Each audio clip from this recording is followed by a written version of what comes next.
lot of orange shirts and jerseys walking the streets of Chicago this week. The Orioles have been here all week. We just saw the San Francisco Giants as well. Interleague play continues here in 2014. It's the Hyundai leadoff man on WGN Sports. Great to have you with us. Hot and steamy here at the ballpark as the Cubs host the Baltimore Orioles. It was a crazy series against the Giants. Tuesday night, the game was called. The Cubs had won, at least they thought. 24 hours later, the Giants protested. The protest upheld.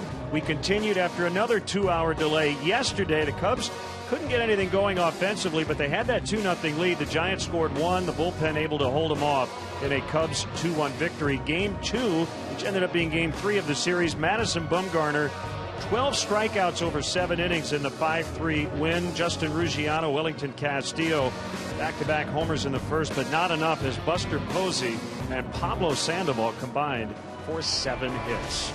More on the Orioles coming up. But first, our Hyundai Dealers Spotlight. The leadoff man is brought to you by your Chicago and Northwest Indiana Hyundai dealers, who invite you to come test drive the all-new Hyundai Santa Fe. Visit myhyundaichicago.com.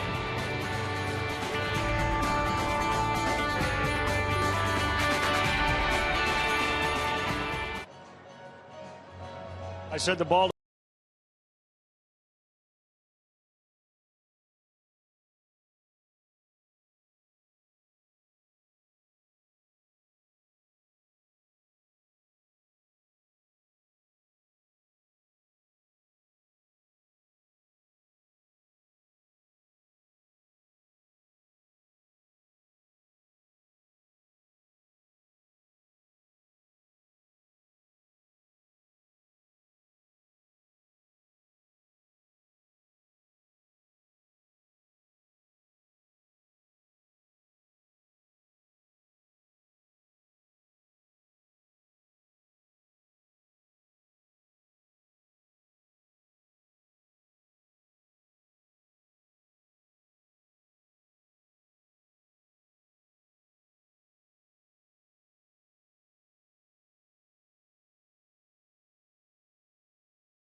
Brought to you by your Chicago and Northwest Indiana Hyundai dealers, who invite you to come in and test drive our award-winning lineup today.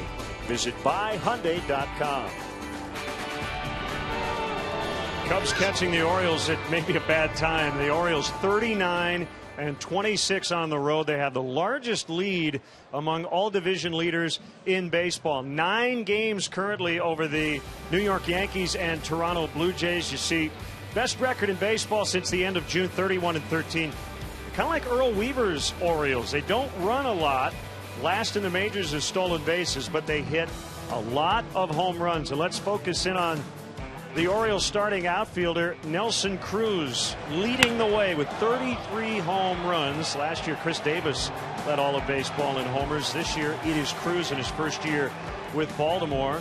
Nick Markakis has been with the Orioles for a long time, putting together another very nice season. This is his 9th year in a Baltimore uniform. And Adam Jones, a 4-time All-Star, terrific defensively. He's won 3 Gold Gloves. All 3 are in the lineup for the Orioles today. And again, this is a team that's going to hit the ball out of the ballpark, so it's very important Jake Arrieta and company are able to keep the ball down. And Arrieta, the former Oriole, will try to keep his emotions in check today against his former team. When we come back, we'll take a look around baseball and get you set for the Orioles and Cubs on WGN Sports.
Hyundai leadoff man, brought to you by your Chicago and Northwest Indiana Hyundai dealers, who invite you to come in and test drive our award-winning lineup today.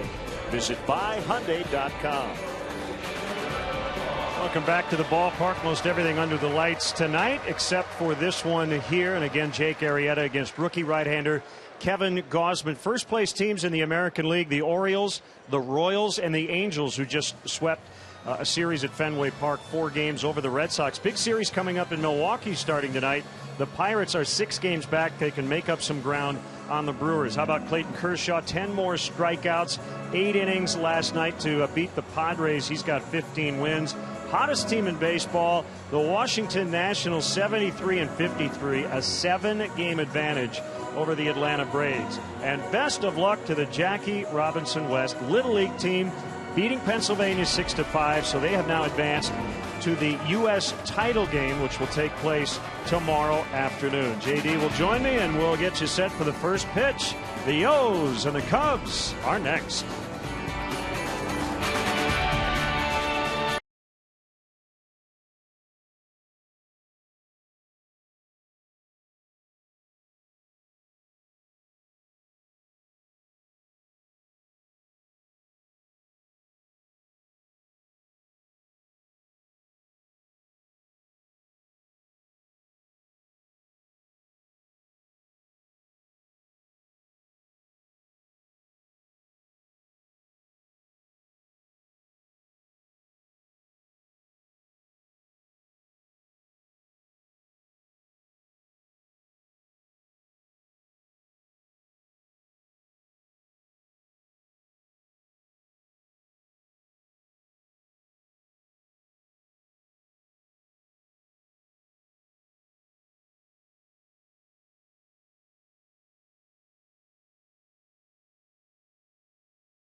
We are live from Wrigley Field. The Cubs continue to celebrate Wrigley Field's 100th birthday, celebrating the 1990s decade on this homestand. The Orioles are here for only the 2nd time ever and the first time since 2008. And we welcome Cub fans from all over the country watching on WGN America, America's home for baseball.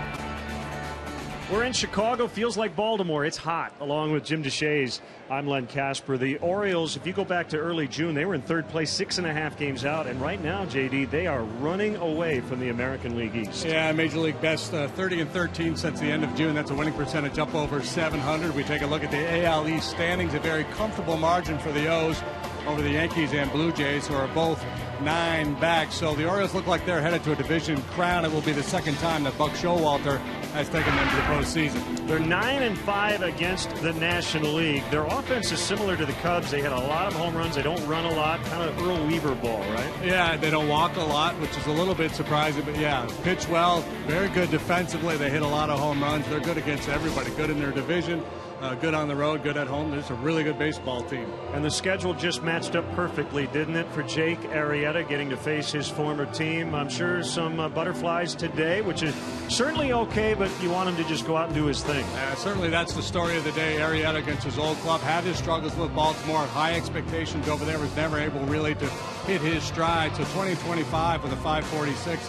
As I know, he has certainly hit his stride as a Chicago Cub, pitching to a 2.93 ERA. And since about the 1st of June this year, he's been about as good as anybody. Yeah, for the Orioles, it's interesting, their rotation. Probably the biggest name is a guy who's out of their rotation, Ubaldo Jimenez.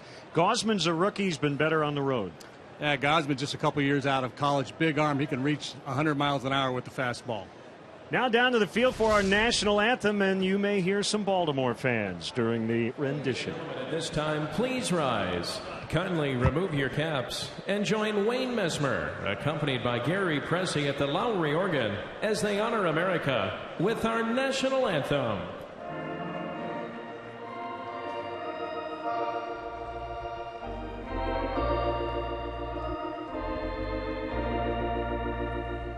Oh, say can you see by the dawn's early light what so proudly we hailed at the twilight's last gleaming, whose broad stripes and bright stars through the perilous fight o'er the ramparts we watched were so gallantly streaming, and the rockets' red glare, the bombs bursting in air,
Wiser. Great times are waiting. Grab some buds.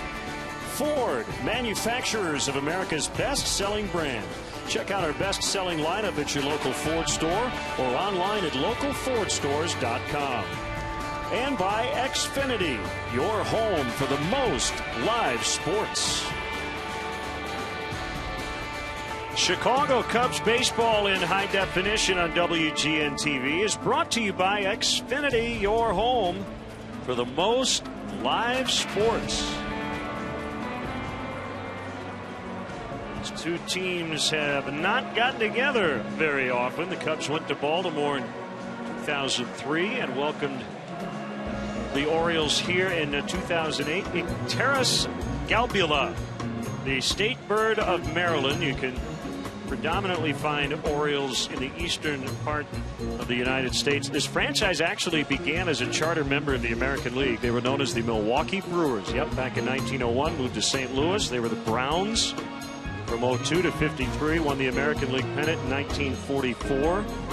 And they became the Baltimore Orioles in 1954.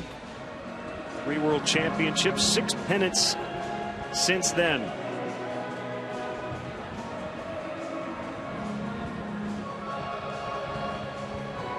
Long discussion at home plate. Interesting. Buck Showalter and Rick Renteria there with the umpires. I think going over the ground rules here. And Field and Culbreth, the crew chief, along with Chris Siegel, Dan Iasonia, David Rackley. This is one of the longest exchanges of the lineup cards we've seen. Yeah. Buck Showalter has a reputation of being a very precise guy who's crosses every T, dots every I, is involved in just about every decision making.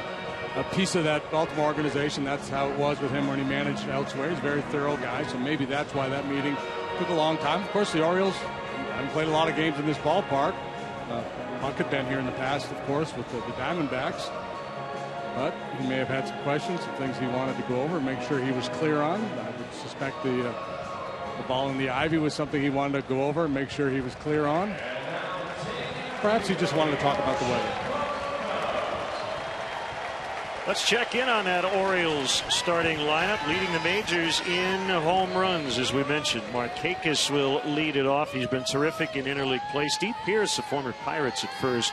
Jones, Cruz, Davis hitting under 200 after that fantastic year last year. J.J. Hardy, one of the best shortstops offensively and defensively. Rookie Jonathan Scope is at second. Caleb Joseph, the catcher. Matt Wieters, done for the year, only 26 games. And Gausman, the pitcher, bats ninth. Here come the Cubs defensively. Coughlin left, Alcantara center. Ryan Sweeney is in right field this afternoon. Third to first will go Valbuena. Baez Watkins gets the start at second. Anthony Rizzo over there at first base, as is the norm. John Baker, the start today behind home plate, and on the mound it's 28-year-old right-hander Jake Arrieta up against his former club. This should be fun for the season. Arrieta 6-4 with a 2.61 ERA. He's making his 20th start. Remember, he got off to a late start due to some shoulder issues back in spring training. Still does not qualify for the league leaders in terms of innings pitched, but slowly but surely he'll get there. And when he does, he's going to be all over that leaderboard. League innings just 209 against him. He's 2-1 with a .94 ERA here at Wrigley this year.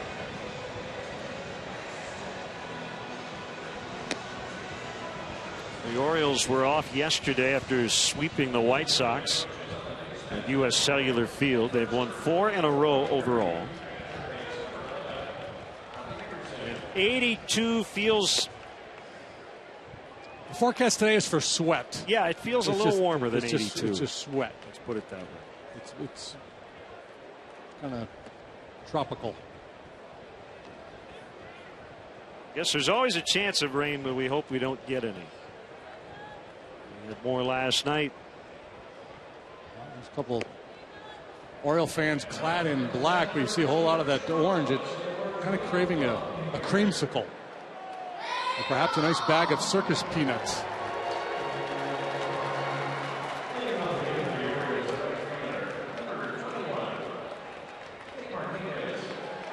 And here's Markakis. He comes in at 292, which matches his career average.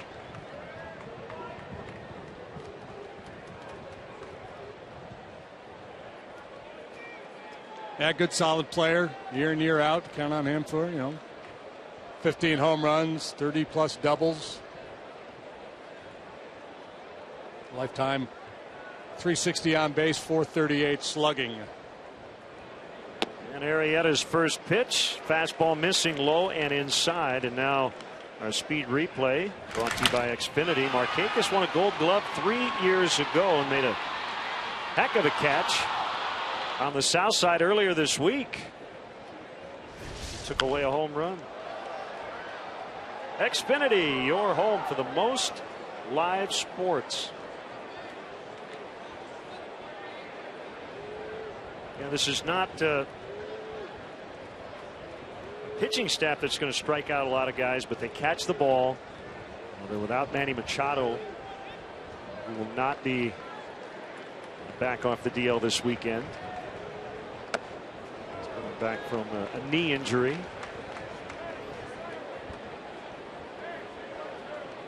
2-1 the count.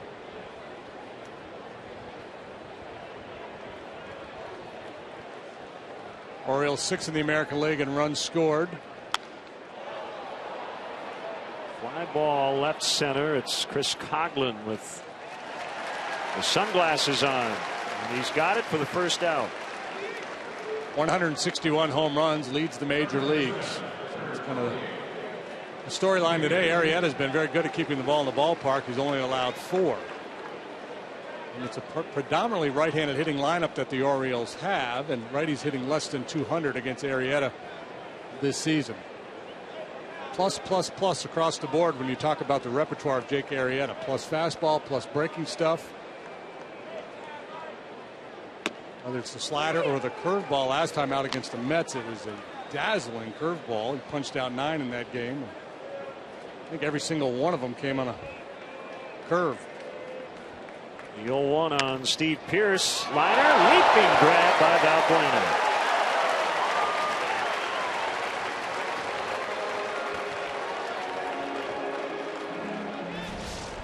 Good swing and a hang with him.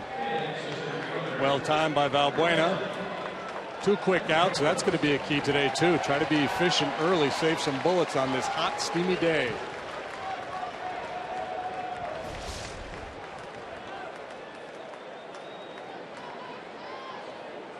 Two down. Here's Adam Jones, former Mariner. He's one of those guys. He's just gotten a little better as his career has gone along. He's been an all-star 4 times, including each of the last 3 seasons. He's in with 24 home runs on the year.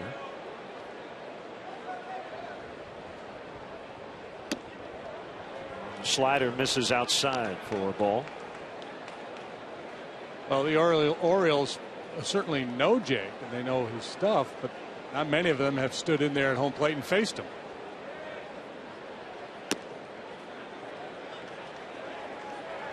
What else we have on Jake? That whip is really, really good. The OPS against, he's basically turning the league into a bunch of punch and Judy hitters. The ground ball rate is way up for him this year. As you can see, the strikeout rate as well, and the walk rate is down compared to what he did in his career in Baltimore. Way down and better than league average.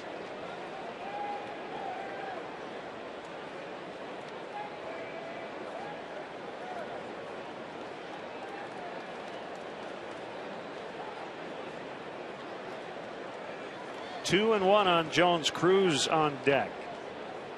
Always rather face a guy with 33 home runs as a leadoff hitter or nobody on.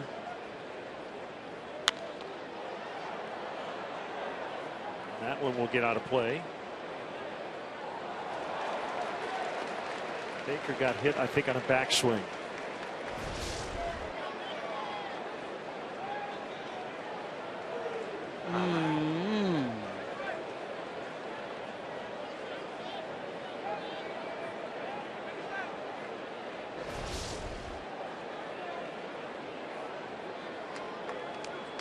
Fielding Culbreth, the home plate umpire.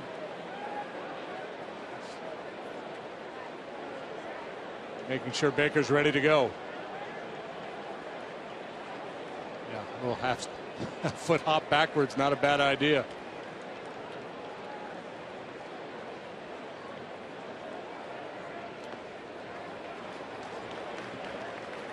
Well, I would imagine the Orioles saw a lot of video of that start he had against the Mets and realized that he may go to the breaking pitch with 2 strikes. Not a real patient bunch. They don't draw a lot of walks.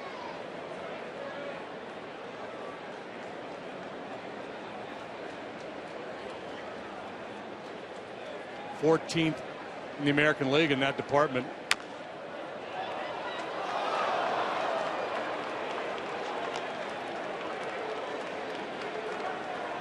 A no decision despite 7 innings of 2-hit no-run baseball against the Mets. Struck out 9, walked 2, becoming a fairly typical line for him.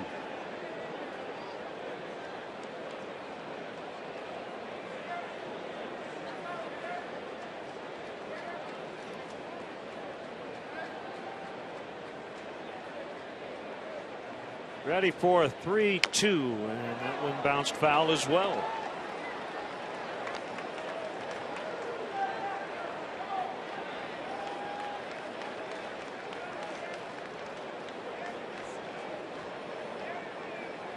What to try now? Fouled off the breaking ball. That looked like a changeup, the last one.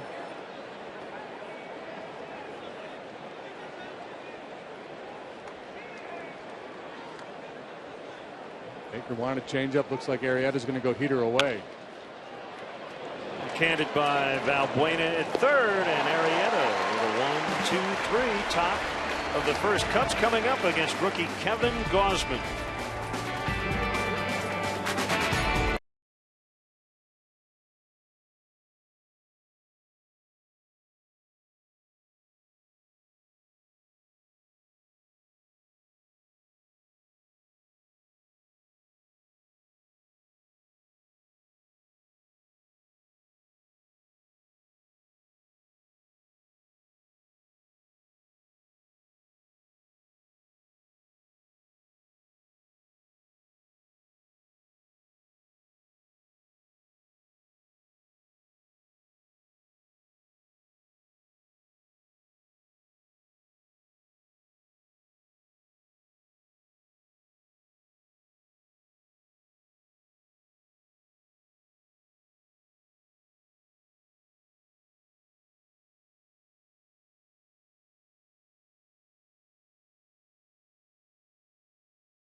Cubs lineup brought to you by Mazda and the 2014 Mazda 3 with seamless connectivity. The Cubs have homered in 6 consecutive games. Right now they're without Starlin Castro, the all-star shortstop. He is on the bereavement list. Alcantara, Baez, Rizzo at the top. Valbuena's had a nice week. Coghlan, Sweeney, the veterans in the middle. A lot of lefties in this lineup. Logan Watkins, first start this season. John Baker, the catcher, and Arrieta, the pitcher. The Orioles defensively, Cruz with Jones and Markakis in the outfield, plus defenders for sure in center and right. Chris Davis making his 8th start at third base. They've had to make some adjustments with Machado on the DL. J.J. Hardy, the veteran, at short.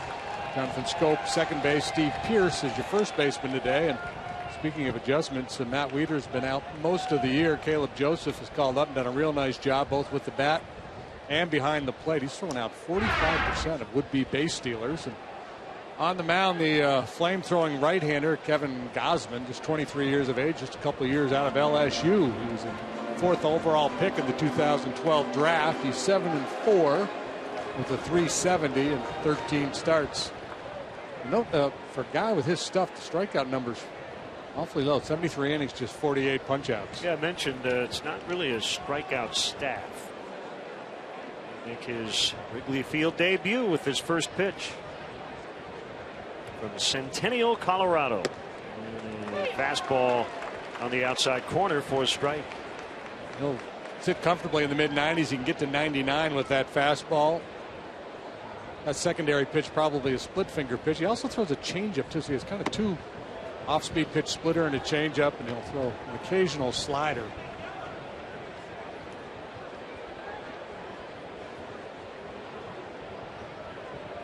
.6'3", 190, right-handed thrower. He bats left-handed. That's low on Alcantara, 2-1. Yeah, and I think I think the low strikeout rate for him, and you see he's well below league average, striking out just 16%, and much better that as a minor leaguer, and with his time with the Orioles last year, better than that too. And I think the more he learns to use his stuff, he will become much more of a strikeout pitcher. Right now, throws his fastball about 70% of the time, so they're just trying to simplify it for him. Hey man, you got good life on that heater, lean heavily on it, pitch to contact, try to get early outs.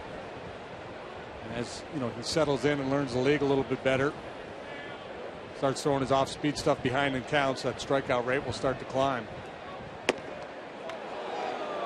Full count, 3-2.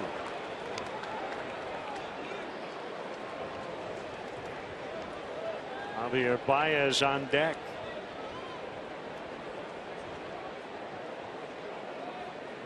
Here it is, and a ground ball to the right side. Backhanded play. Pierce feathered that throw to Gausman, covering the bag.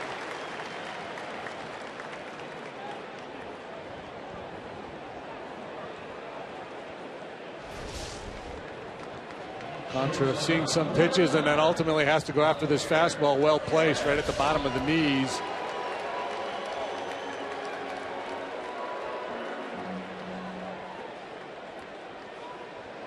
Baez last night, 4 at-bats, 4 strikeouts, so that's 30 Ks now and 74 plate appearances. But he has taken some walks here lately, 4 over his last 5 games.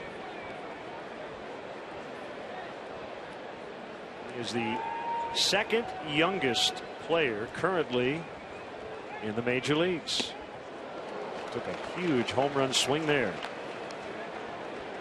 Only matinee in all of baseball. Everything else is tonight in various places, including the Giants and the Nationals, who've won 10 straight. High drive. Adam Jones will make the play. Needed the wind to grab that one, and it didn't. Well, you see that ball leave Baez bat with that trajectory, and you just assume home run with his power. Wind not helping much at all today, if any. Southwest at 2 miles an hour. Just got under it a wee bit.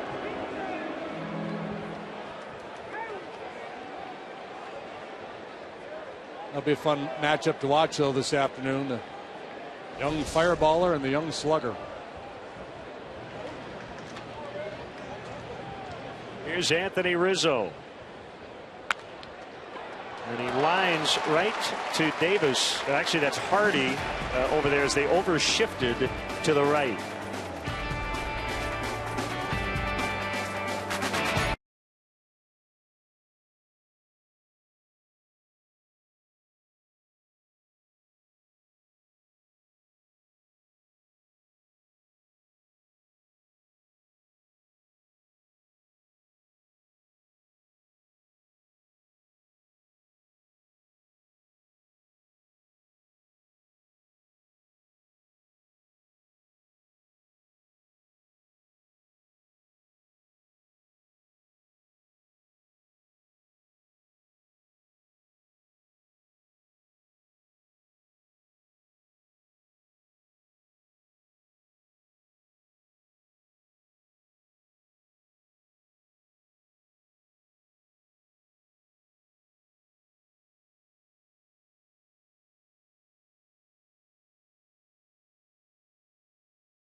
Hashtag WGN Cubs. That's Tim Ward, our WGN sports intern. He's headed back to the University of Illinois, and we thank him for all of his hard work this summer. And we got a visit from one of our interns from last summer. Jordan Beasley stopped by the booth.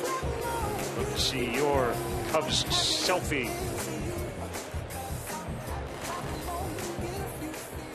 Second inning.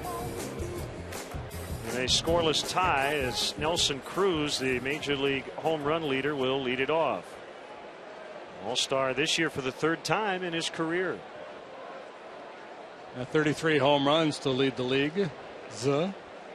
Matching a career high. He's been down lately, though. .168 since the All-Star break. .219 batting average here in August.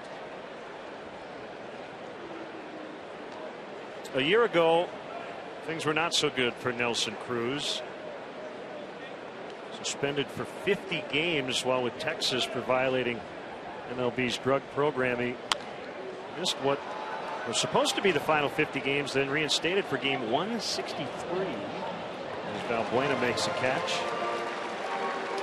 Texas lost that play-in game to Tampa Bay. He went 0 for 4.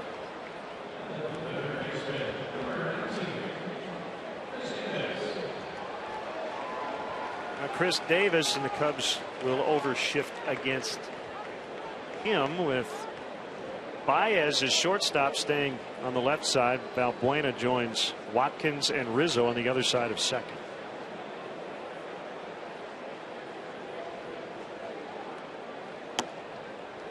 And a strike called.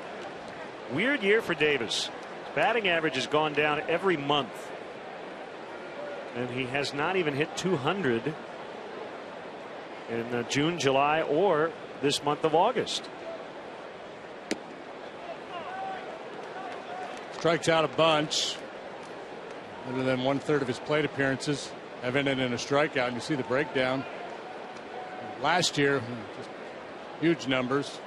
Yeah, he led all of baseball in home runs and RBIs. Well, and then when you put up those kinds of numbers, you get everybody's attention, and then the conversation becomes, all right, how do we beat Chris Davis? And you know, he's got that left-handed slugger's profile, a good low ball hitter.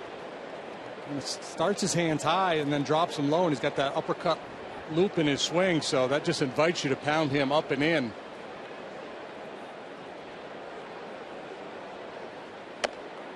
You go up, and he takes it. It's 2-2.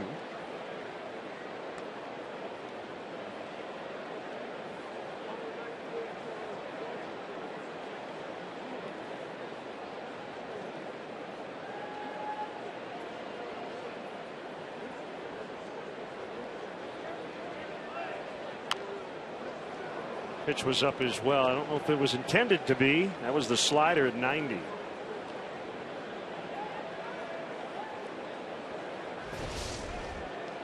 Yeah, they're trying to crowd him. This ball actually backs up a little bit on Arrieta, sits out over the middle of the plate, but again up enough where he couldn't do much with it.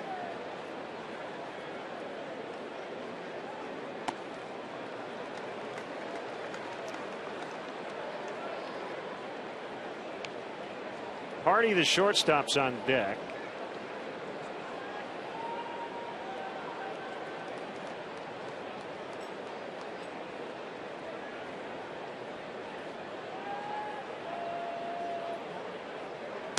Swing and a miss. That's a sweet spot. Yep. First strikeout for Arrieta. Davis this year kind of reverting back to the guy he was with the Rangers when they grew frustrated with him. He had, you know, all that power, all that potential. In his time in Texas, he did a whole lot of that.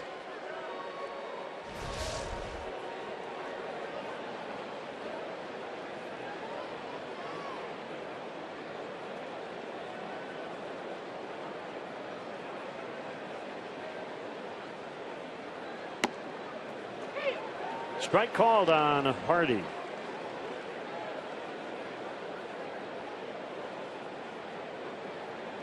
Couple of Gold Gloves. He's been an All-Star twice. He's hot here. As of late, 11 hits, including 3 homers over his last 8 games.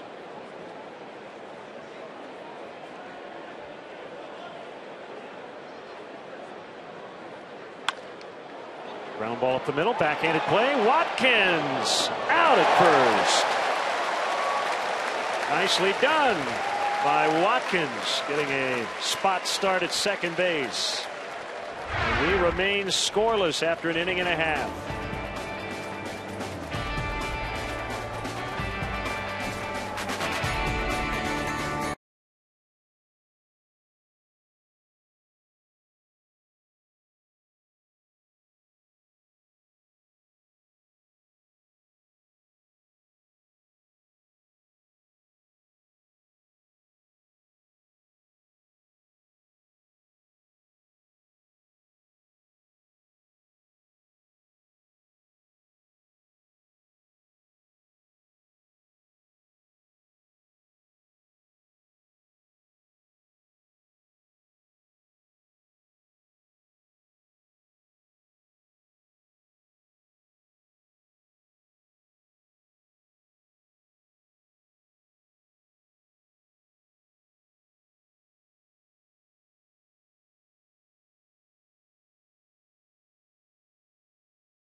Baseball blog at WGNTV.com, sponsored by Jeff Vukovich, your nationwide insurance agent, serving the area for 36 years. To join the nation, contact Jeff at jeffvuk.com. Nationwide is on your side. Wrigley 100 posts today. Ernie Banks having his number 14 retired on this date back in 1982.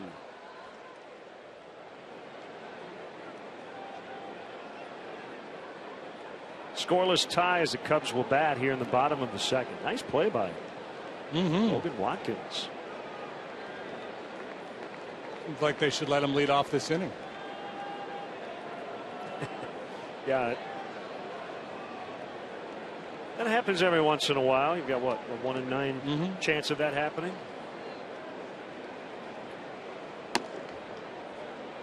Ball one on Luis Valbuena. Yeah, here it is. Logan Watkins out behind the bag. Quickly pops up. Probably had a little more time than he realized, but a pretty play.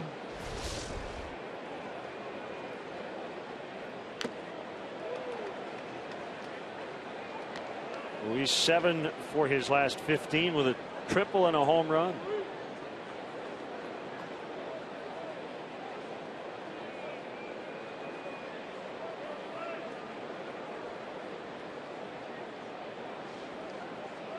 Pitch. Chop foul.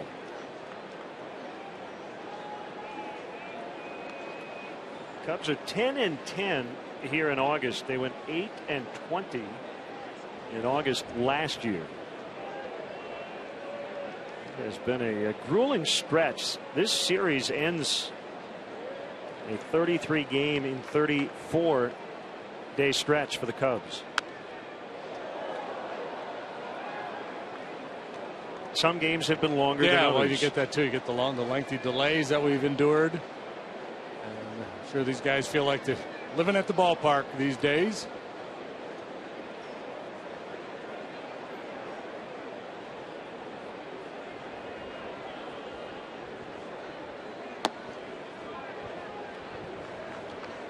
I think you mentioned Gausman, the 4th overall pick in the 2012 draft. And for those of you out there wondering, well, who was taken ahead of him? Carlos Correa, the shortstop to the Astros. Byron Buxton, outfielder to the Twins. As Valbuena strikes out, Mike Zunino has had some big league time with the Mariners. catcher. Then Gausman. His first strikeout. Yeah. Well, he made his professional debut in July of 2012. He made his major league debut in May of 2013. So they fast tracked him, getting this big arm to the big leagues. So as I mentioned, still kind of raw in some senses, but the stuff obviously, top of the rotation type stuff. And whenever the Orioles were talking with other clubs at the trade deadline, I'm sure Gausman's name came up. So, you guys willing to give up Gausman? And the Orioles said, no, not going to do that. Also, a few picks later, Albert Almora was taken by the Cubs 6th overall, and then the 11th overall pick, a kid named Addison Russell, went to the Athletics. Boy, and has he been on a tear down at Double-A? Michael Wacha, Marcus Stroman, also first rounders. In 2012, as Coghlan fouls away, 2-1.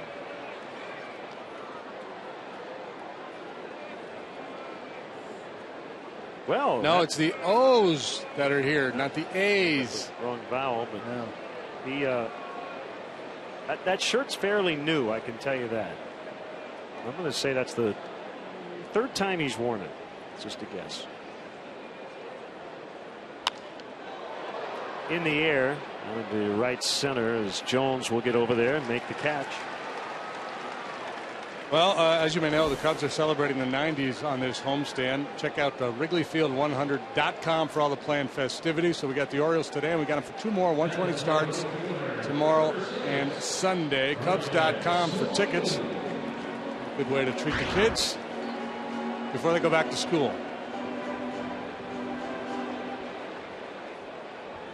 5 up, 5 down for Gausman, who now faces Ryan Sweeney, hitting .377 over his last 22 games.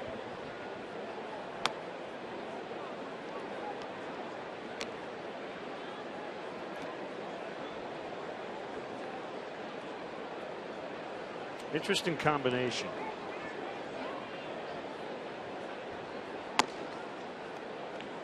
That's usually a fashion faux pas, right? To wear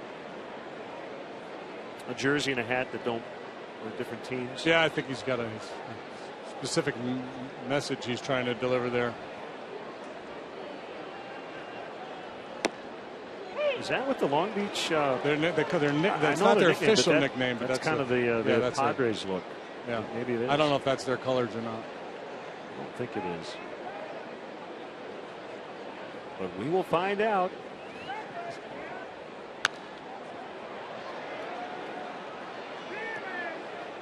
It's always fun to kind of get it right on a broadcast these days and then look at Twitter. Yeah. No, you knuckleheads.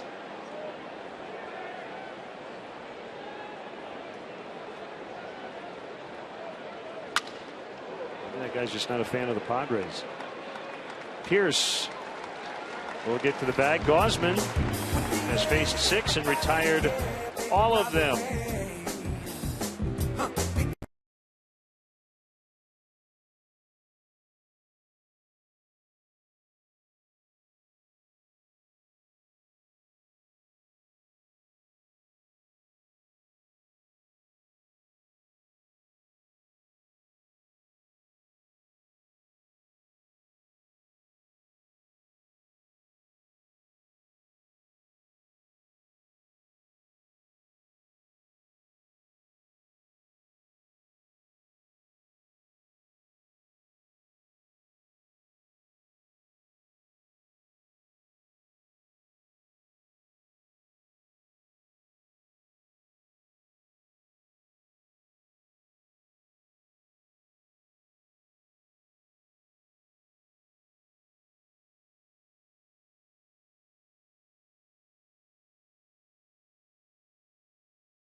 So you come out to the ballpark tomorrow, Saturday, August 23rd, for the Wrigley Field Extra Innings Show presented by Budweiser, featuring a headline performance by OAR.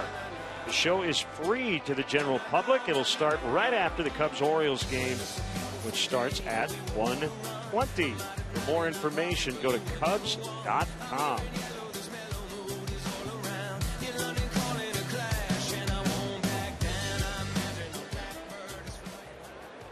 Well, not much has happened offensively. These two pitchers have retired them all. Slick defense by the Cubs. As Jonathan Scope, rookie second baseman, takes a slider for ball one.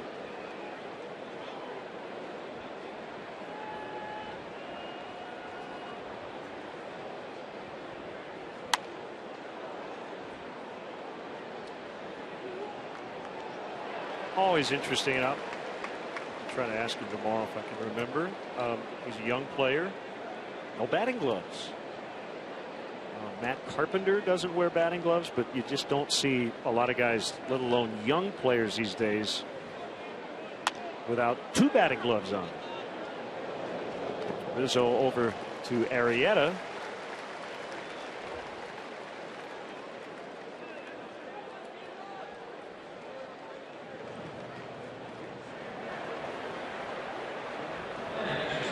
Moises Alou, he didn't wear them.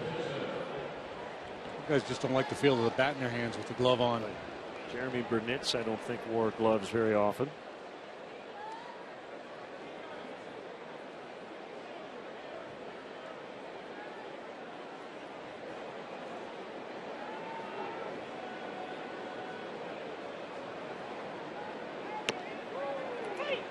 Oh, 0-1 on Caleb Joseph. So he and Nick Hundley have had to replace Matt Wieters, who's done it after having Tommy John surgery on his right elbow in June. He played in just 26 games. Joseph, a true rookie. This is his 59th career game. He had a 5-game home run streak earlier this month.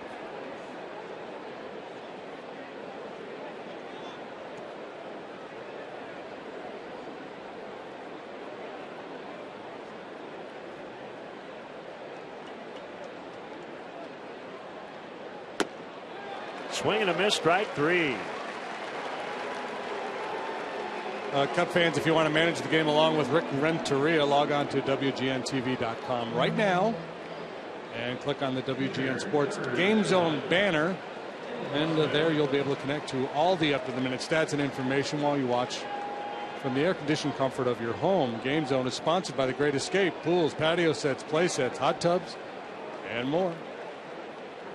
Gosman, the pitcher. He stands up there. He is all legs. He is one lanky dude. Oh, yeah. my goodness.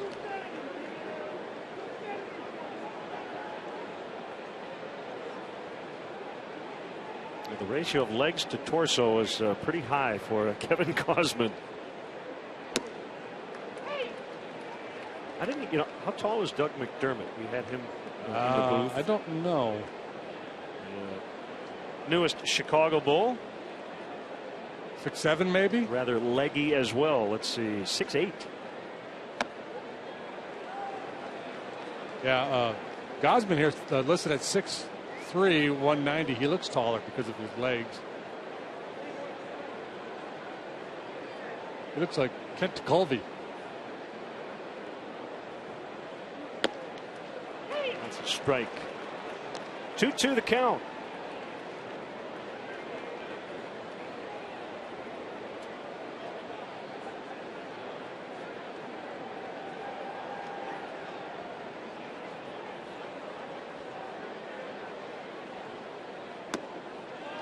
Ooh, where was that one?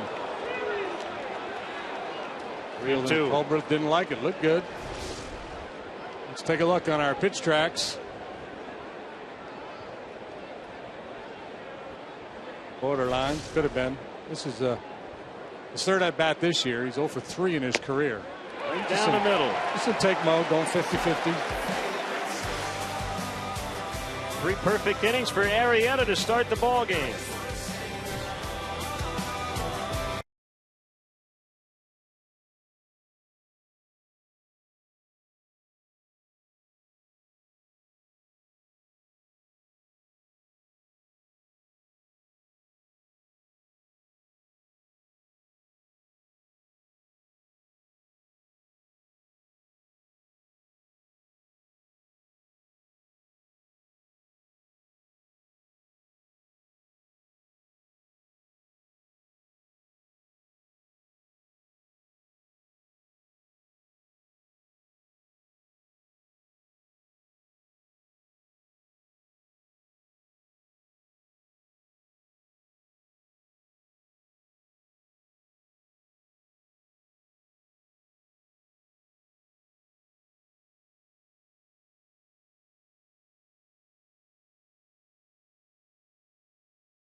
premier seating for up to 200 guests for corporate gatherings, family reunions, and bachelor or bachelorette parties. Individual and group tickets are available for all games. For more details, go to WrigleyvilleRooftops.com or call 773-248-ROOF.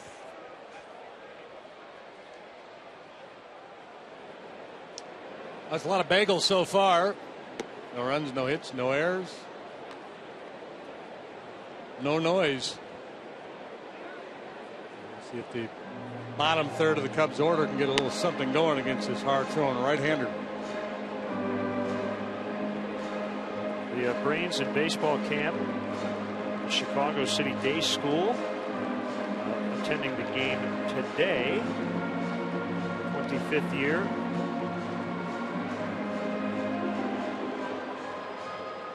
Great to have him out here at the ballpark today.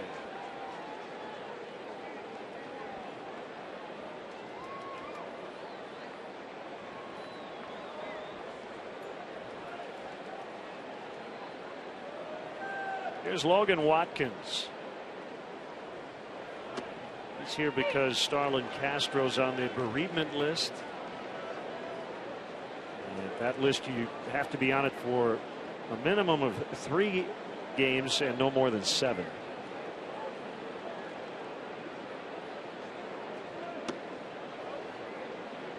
Sixth career start for Watkins, first 5 coming last year at second base. Has played all the positions except pitcher and catcher at Iowa this season. Yeah, that's going to be his ticket to the big leagues. If he can establish himself up here, it's going to be as a guy that can play all over the diamond. Shown a good patient approach throughout his minor league career, and work a walk.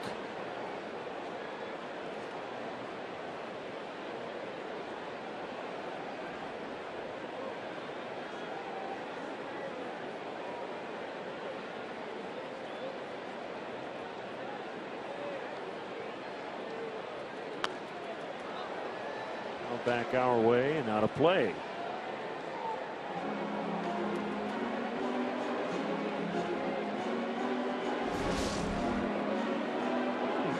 Buzz off.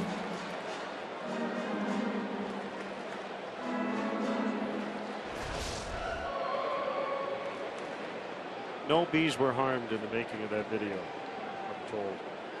That's a professional stunt bee. Strike 3 on the outside edge. 95 miles an hour. Was it? Was it a strike? That is the question. It was a good pitch. Did it catch the corner? Perhaps not. Yeah, he's got plus velocity. He has real good arm side run. If he can learn to cut a fastball in on the lefties,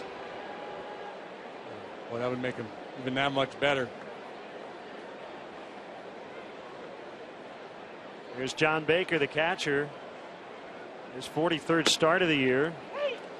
He was 3 for his last 27. Not so sure about that call. 0-1.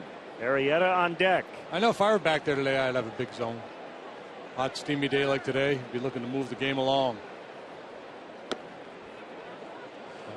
I also wonder why that one wasn't a called strike and the other one was. Because Baker's a catcher. It's part of that mask-wearing union. You got to take care of each other back there. I don't think you would survive as an umpire. You already said if it's hot, you're going to call strikes, and you always give the benefit to the catchers. No, I wouldn't. They do. They're in the...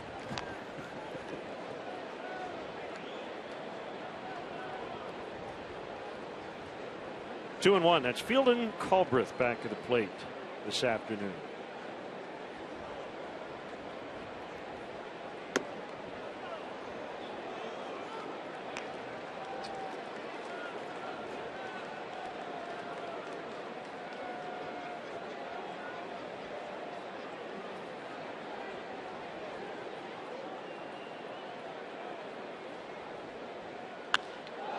Ball into the right field corner for Baker. Off the wall. And the first base runner, first hit of the afternoon, belongs to the Cubs' number 8 batter. Still looking for his first home run in a good long while. Just missed one there. Very good swing of the bat. 1 out double. Chance for Arrieta to give himself a lead here. Let's take a look. Gausman throws this fastball right over the heart of the plate, and Baker does not miss it. Matter of fact, he hit it, and he hit it really hard. I'm just going to make a deliverance analogy with the dueling no-hitters. Arrieta playing the guitar and maybe Gausman the banjo. Gausman just broke a string. Yeah. Well, that's good, though. I think they could start to work on that in the truck. We could do a little montage later with each pitcher.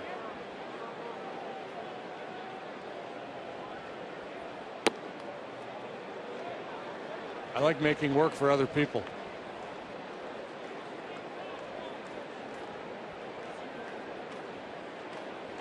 One and 0 on Jake Arrieta.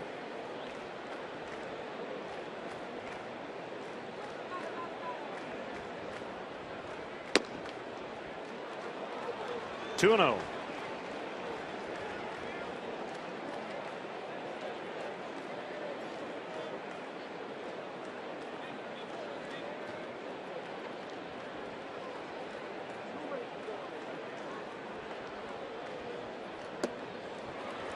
That one missed badly. Yep, the old pink elephant. Don't think of pink elephants. First thing that crosses your mind, a pink elephant. Whatever you do, don't walk the pitcher. Next thing you know, you're 3-0 on the opposing pitcher.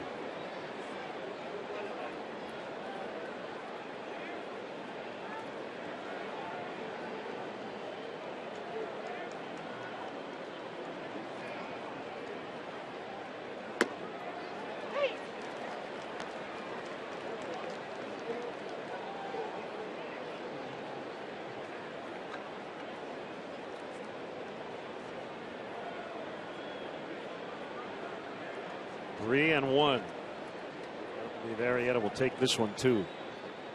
No, he swings away and hits a roller up the middle and throw into center. Baker is going to be stopped by Gary Jones.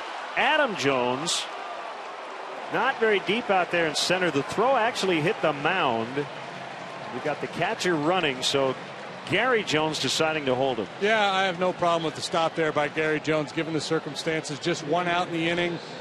They're going to be shortened up with Arrieta hitting. You got a guy in center field who's got great speed, so he's going to get to this ball in a hurry. You know, in hindsight, as you watch the replay, you'll see that the ball hit the mound, took a big bounce, and Baker would have been safe. But the third base coach, you don't have that knowledge at the time. You just react to the base out situation. Who's running? Who's fielding the ball?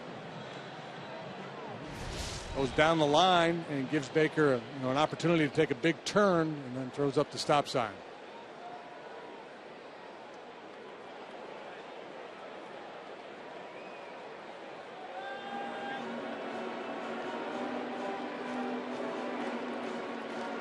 See if Gausman changes his approach. He's been a pitch to contact guy here. We'll see with a man on third and one out if he starts thinking strikeout with Alcantara. Pretty much that's an attack fastball right there at 94. There was Mende just a little late.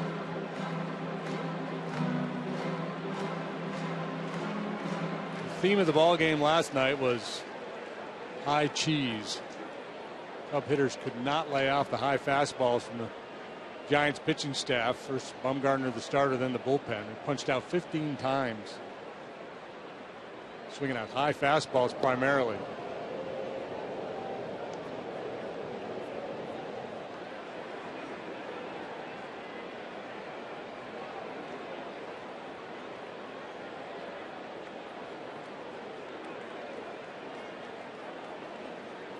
Scoring opportunity here for the Cubs. Their first two hits of the game. The 8 and 9 hitters at that. The strike called. It's 0-2. He's been seeing a lot of soft stuff in recent games, but a couple of heaters from Gausman. Now you got to choke up a little bit, spread out, whatever you got to do to put the ball in play.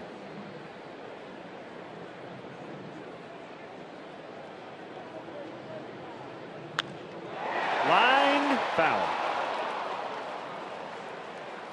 Got a little too quick on that swing. Yeah, dropped the head on 96. Good swing. I'm surprised that Gausman's not going with a splitter or fork ball here, trying to get a swing and miss.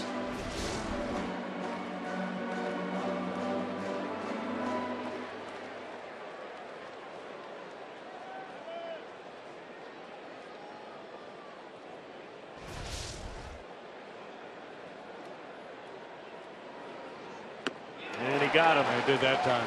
On the split. Big strikeout for Gausman, his third of the day.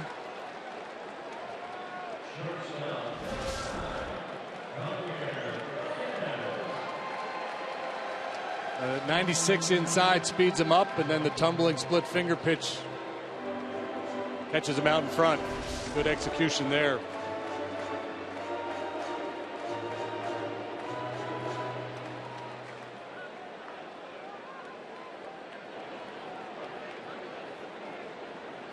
So it's Baez with 2 outs.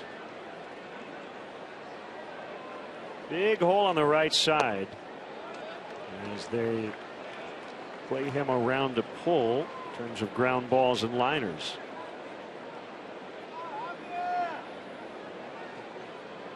Now Pierce is going to play behind Arrieta at first.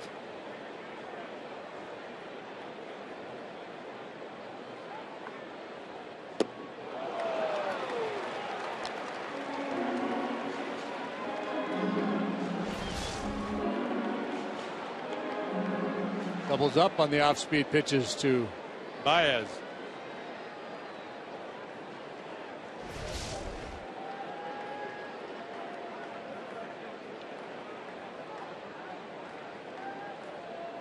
One.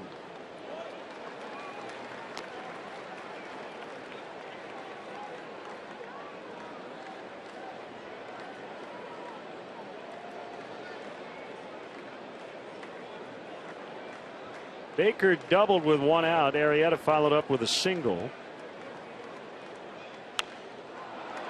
And popped up. Caught by Pierce. Like Scope wanted it, but Pierce was under it. Cubs cannot convert.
The 30th annual Cubs convention is coming up at the Sheraton Chicago Hotel and Towers January 16th, 17th, and 18th, 2015. Room blocks are now open.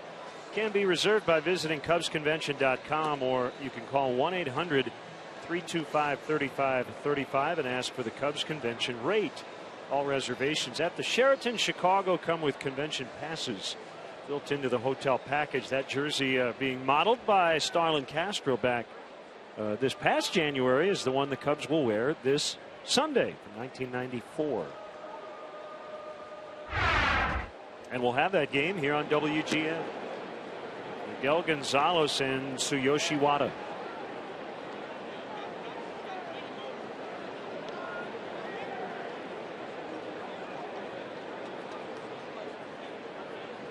Jake Arrieta has not allowed a base runner through 3 innings.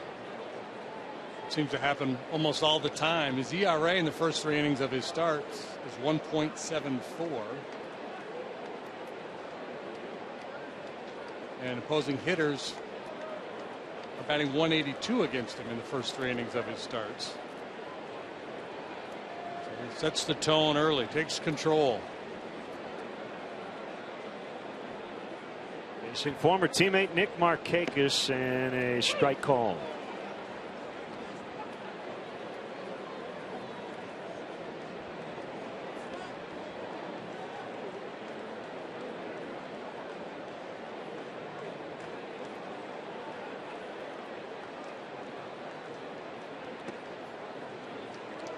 It's in the dirt. They'll get a new ball. 1-1.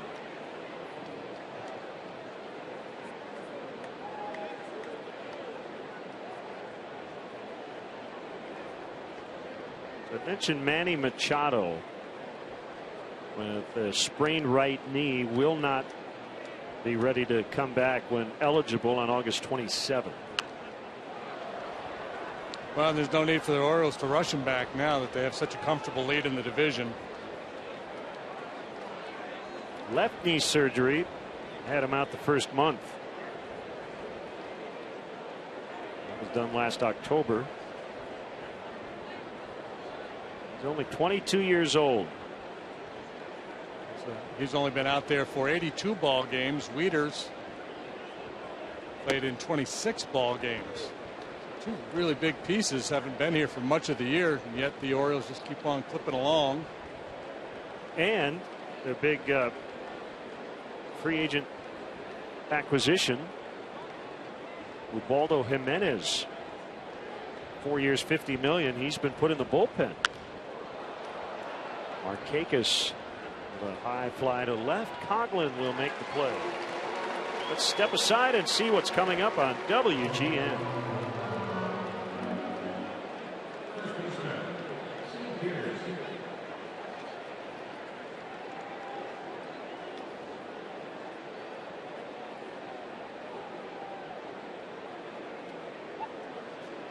Great to have you with us. Big crowd today. See a lot of Orioles orange in the stands. The American League East leaders are in town for the weekend. And they've been in Chicago all week long. Just swept the White Sox. Yeah, they better leave a big tip for housekeeping when they check out on Sunday.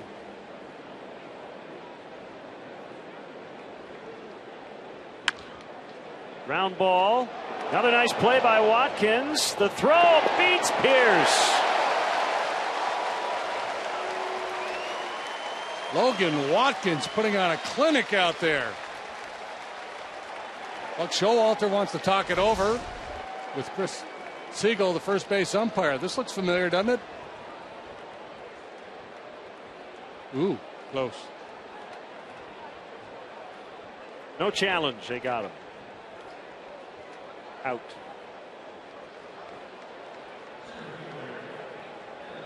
Yep.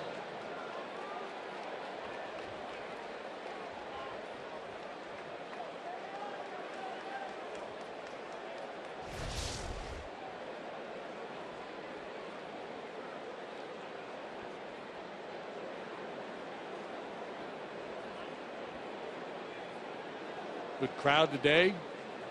See a lot of orange. Fans down there responding to that, I'm sure.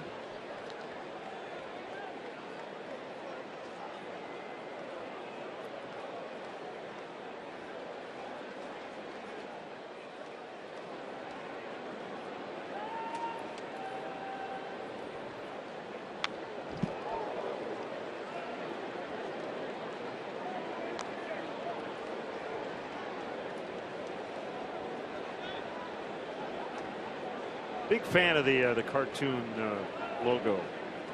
They used to have, and now have gone back to.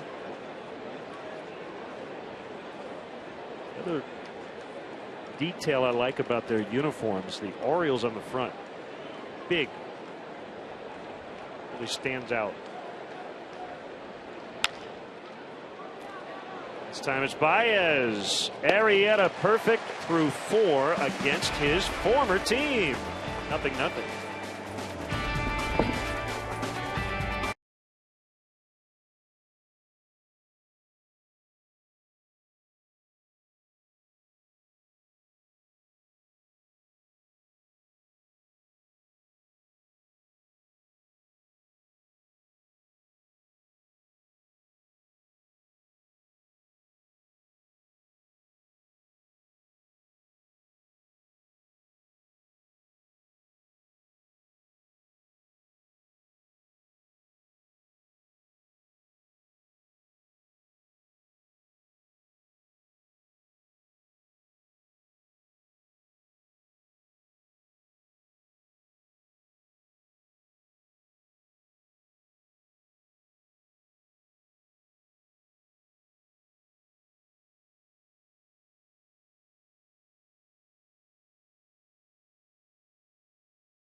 Ladies and gentlemen, let's give a warm Cubs welcome to Sergeant Bronin.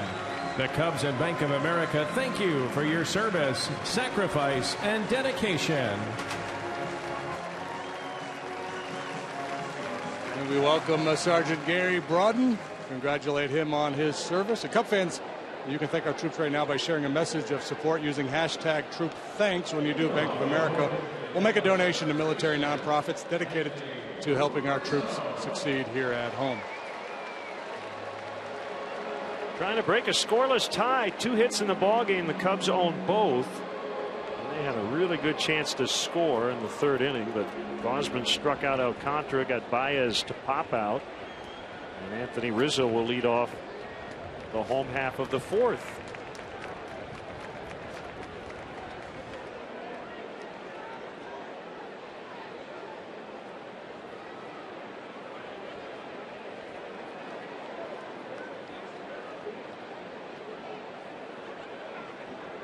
Here we go. There's a slider that was up a little bit. 1 ball, no strikes.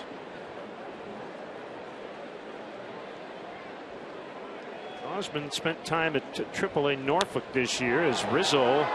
It's a laser beam foul. Some time on the DL as well when he was at AAA. Originally was called a left intercostal strain. The CT scan later showed that he had focal pneumonia. Never heard of that. Sounds like a vision problem.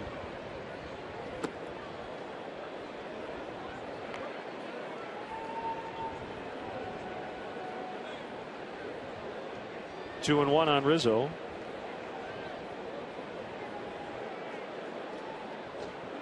Here it comes. Fastball, dribbled foul. So just for fun, when I say Baltimore Orioles, who's the first person you think of? Brooks Robinson. Interesting. Yeah, generational Weaver. I would think most people today, if you ask that question, most baseball fans, they would say Cal Ripken Jr. Yeah.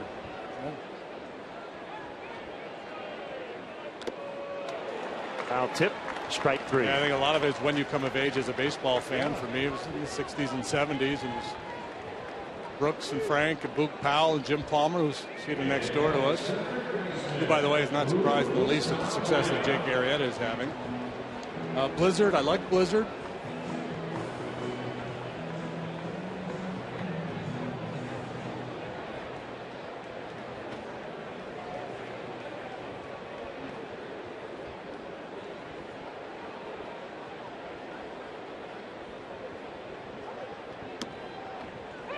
Strike on Valbuena.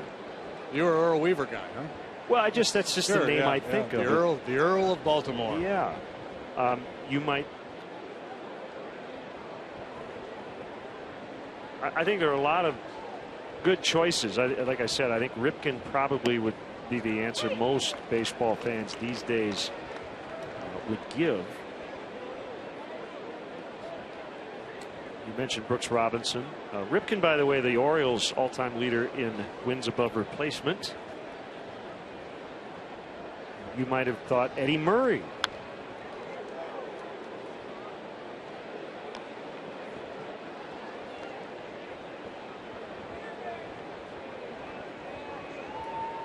Maybe you're a Mark Belanger guy. The Blade. Couldn't hit much, but boy, could he play shortstop. Someone on a production truck dropped a Brady Anderson. Paul Blair. Yeah. Jim Palmer, who broadcasts for the Orioles. Well, that staff, right? They had the 420 game winners. Palmer, Cuellar, McNally, and Dobson.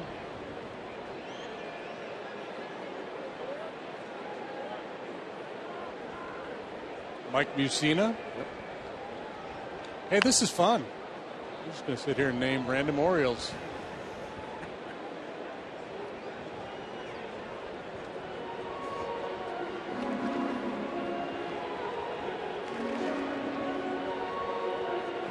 I kind of think about Weaver's 1979 club that lost to the Pirates in the World Series.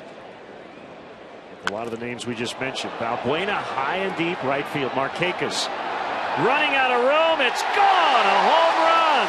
Valbuena gives the Cubs the lead.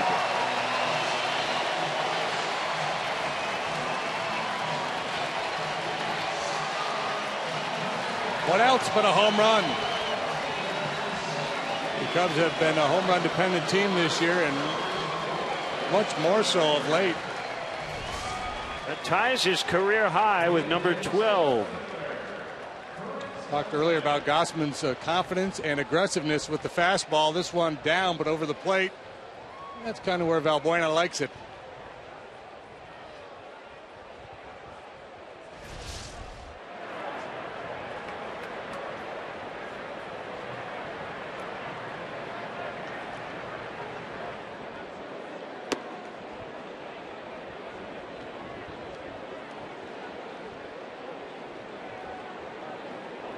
I believe that's 15 of their last 18 runs have scored on a long ball. That sounds right.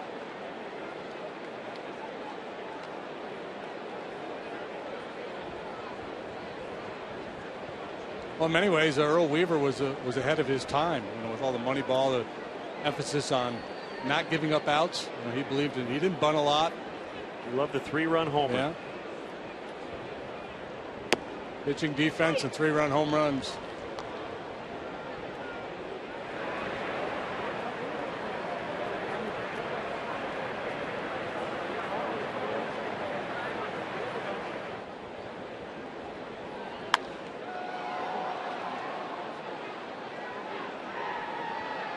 Cruz with the catch.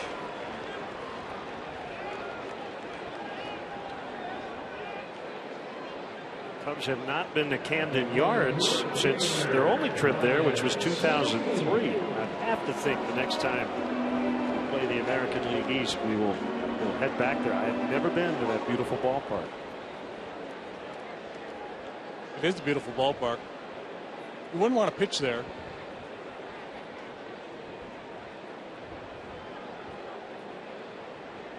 I assume you pitched at the old place, the old Horseshoe? No, I pitched. Memorial? I did not. I pitched at Camden Yards when I was with the Twins.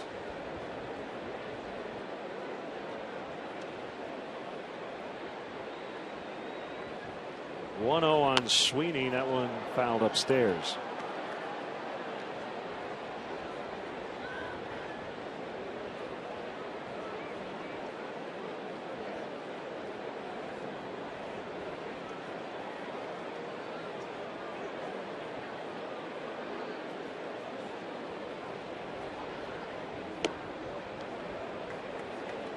Orioles this year wearing a patch honoring The late Tom Clancy was an Orioles investor. Passed away October of last year. Baltimore native.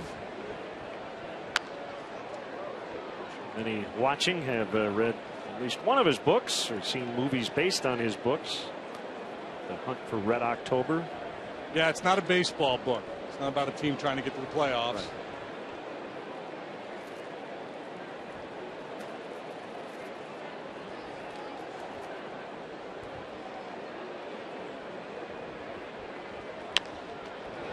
Fair ball through the bullpen. Sweeney will make the turn.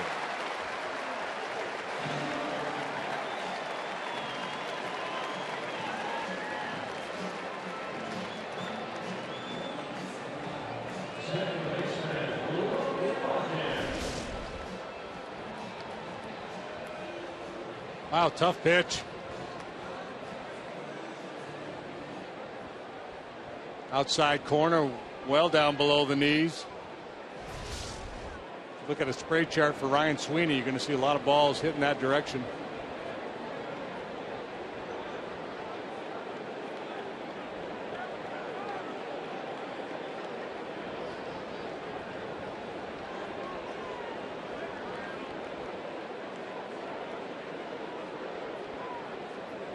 Watkins has earned his keep just on defense alone today.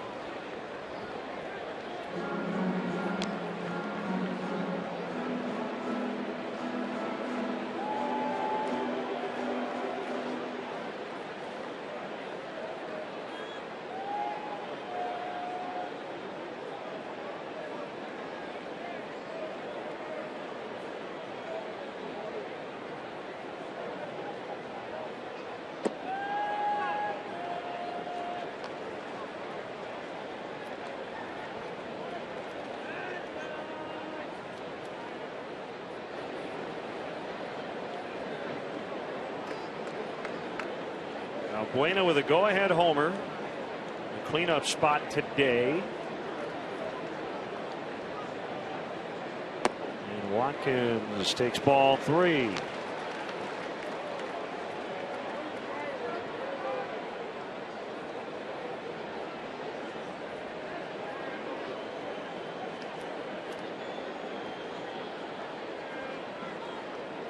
Sammy Sosa was an Oriole.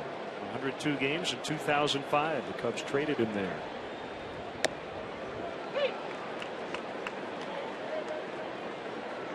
Jerry Hairston Jr., Mike Fontenot, Dave Crothers in return.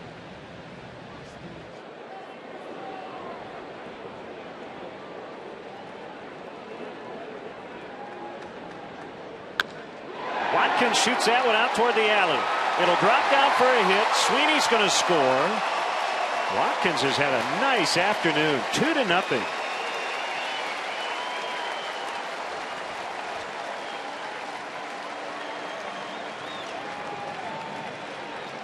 There's a clutch 2-out knock to drive one home. One might not be enough with his Oriole offense, but the way Arrieta's going along, 2 perhaps could be.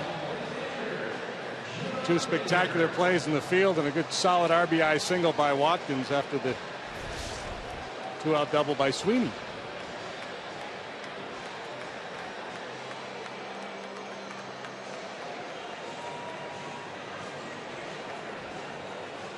Still a long way to go, but Jake Arrieta might not need a lot of support today. No, he's certainly capable of making this stand up.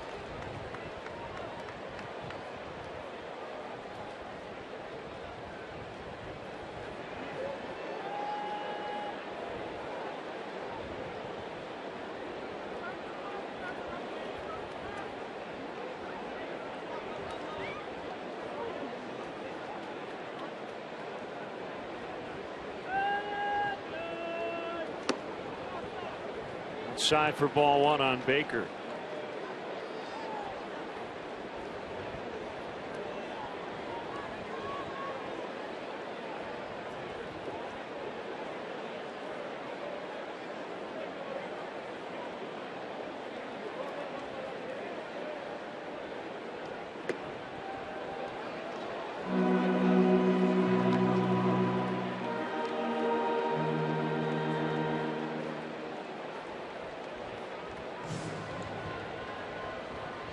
Dave Wallace is a pitching coach.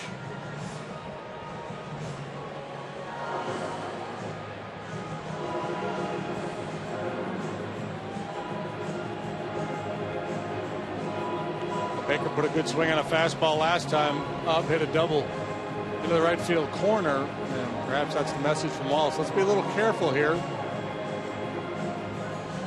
Even though it's the 8-hole hitter, you're in a fastball count. If you just throw him a cookie, you might whack another one into that corner, and Watkins would be able to score. Logan Watkins at AAA this year, stole 23 bases, was caught 4 times.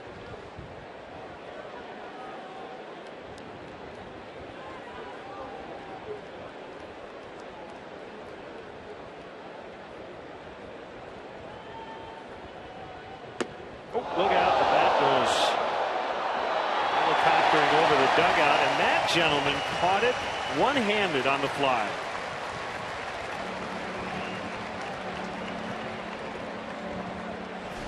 Can't really prepare to catch a bat. And No, you don't work on suggest it, that yeah. you reach out and do that. Yeah, you don't really practice that at home. Maybe you do with a wiffle ball bat.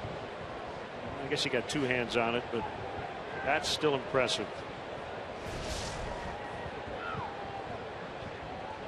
I'm just trying to protect myself.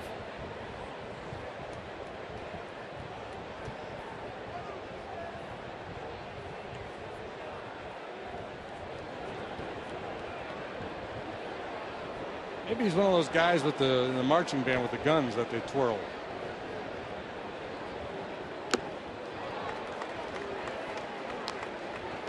What's that guy called? Oh, an extra in stripes. Yeah. Gun twirler. Razzle dazzle.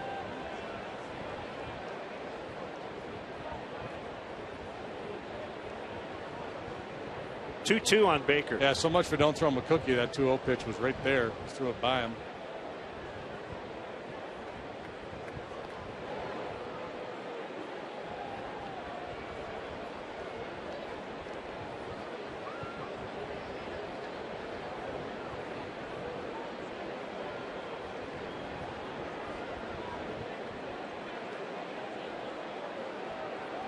How about drum major? Does that sound right? I don't know.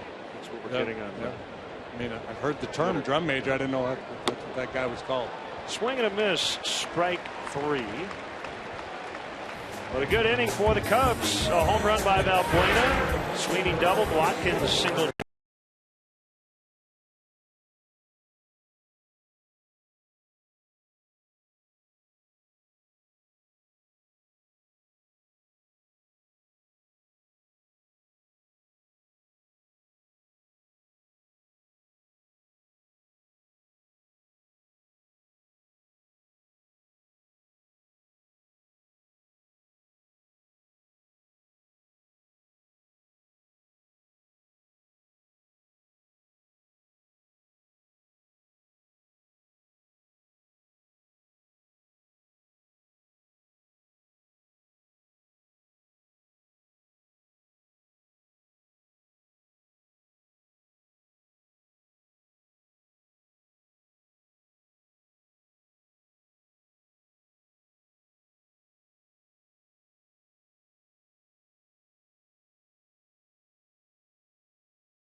In honor of Frank Robinson, Cubs playing the Orioles and the Reds back-to-back. Our Cubs Ford upcoming schedule. Ford, go further in any one of Ford's many fuel-efficient vehicles. Check out America's freshest lineup at your local Ford store or at localfordstores.com. Luis Valbuena with his 12th home run, giving the Cubs the lead. They would add on the Watkins RBI single. So Arrieta back to work here in the 5th.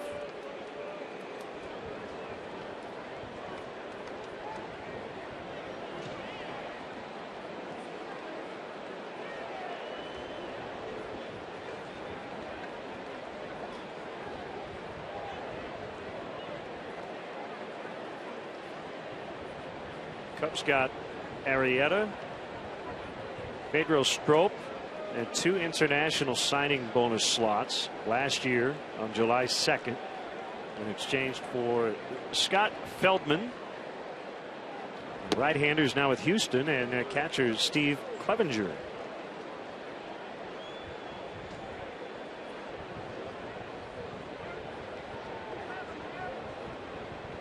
Clevenger was sent back to the minors on July 21st. So for the time being, you'd have to say the Cubs, quote, won that trade. Absolutely, yeah. Hitters count here on Cruz. And Baez looking smooth at short.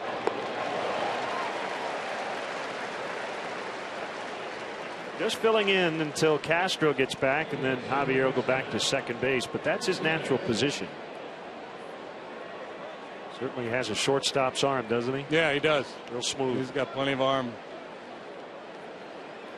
Different game for Jake Arrieta today. Good strikeout game last time. This time getting a lot of ground ball outs. Here's Davis.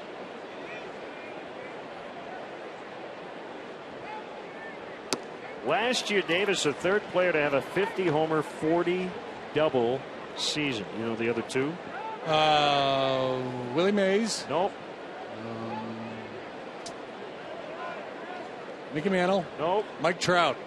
No, 50 homer, you said? 50 homers, 40 doubles. 3 guys have done it. All right. Davis is one of them. Think of somebody who would be in the conversation of the greatest player of all time. Yeah. Aaron never had a 50 home run season.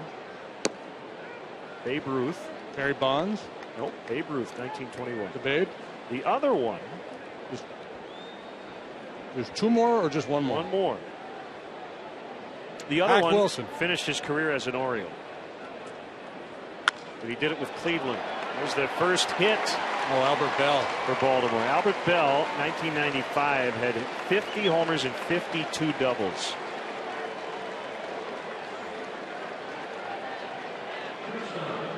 So the first base runner for the Orioles comes with 1 out in the 5th after 13 in a row had been retired by Arrieta. And a pitch that's effective against a lot of hitters is actually doing Davis a favor. You know, talked about his struggles with stuff up, especially hard stuff. That was a backdoor slider down that would be effective against a lot of hitters, but Davis much better down than up.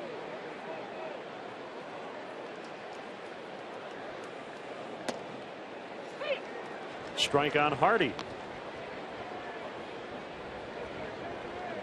Well, Hardy those years with the Brewers, so he's had plenty of at-bats here at Wrigley Field.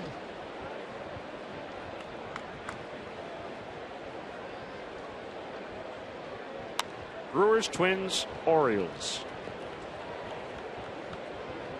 He is the only shortstop in Major League Baseball with at least 20 home runs in each of the last 3 seasons. Have to go like crazy to get there this year. He's going to need 13 more down the stretch.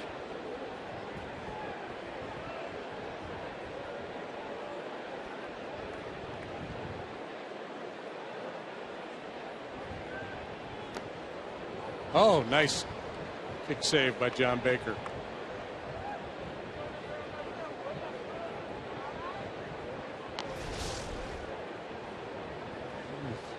Doing the splits, making a backhanded save. Just a little redirect in front of the net. Great concentration.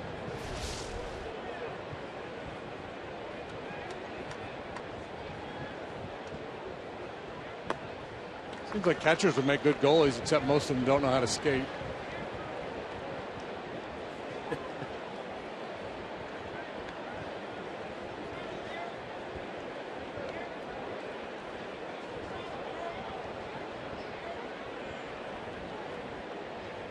Two and two.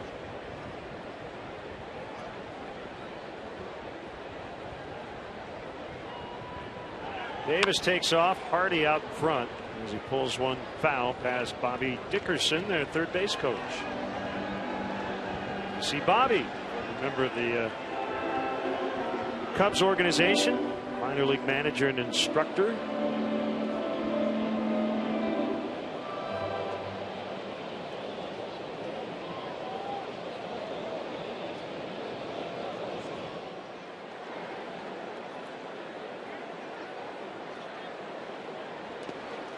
Another one in the dirt, blocked by Baker. 3-2.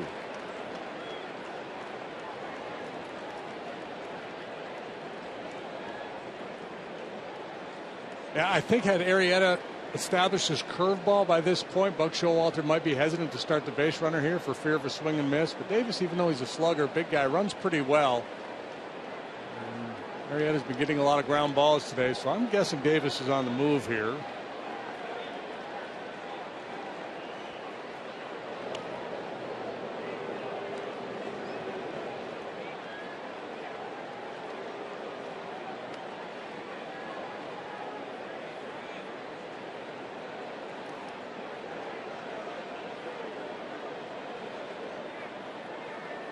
Not much of a lead. Doesn't look like he's going, does it? There he goes. Close, didn't get it. Back-to-back base runners, a single and a walk. Yeah, too bad he didn't get the call there, because Davis, very modest lead, and he would have been easy pickings for Baker had they gotten the call. Borderline pitch, backup slider, up and in. Normally you're not going to get that call. So for the first time today, the Orioles have a man in scoring position.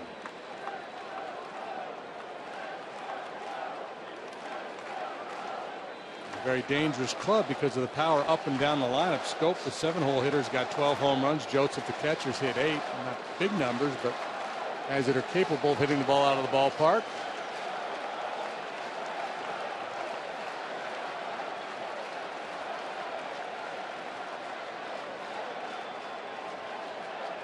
Here's Scope.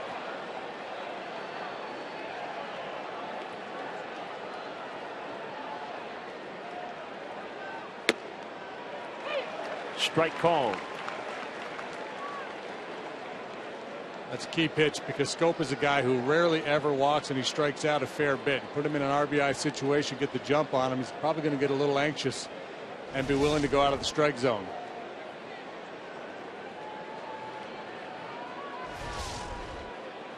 That should be the best pitch he sees to hit in this at bat.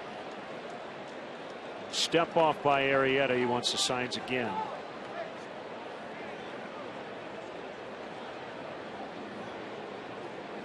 Orioles have 4 lefties in their bullpen.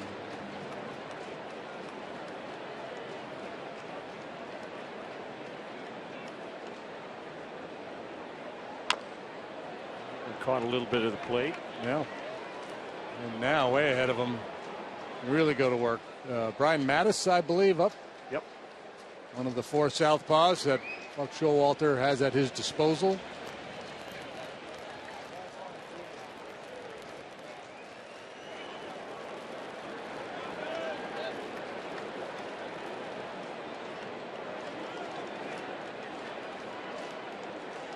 It's John Russell, the Pirates manager, the bench coach on the left. 2 strikes on Scope. Here it is, low and away.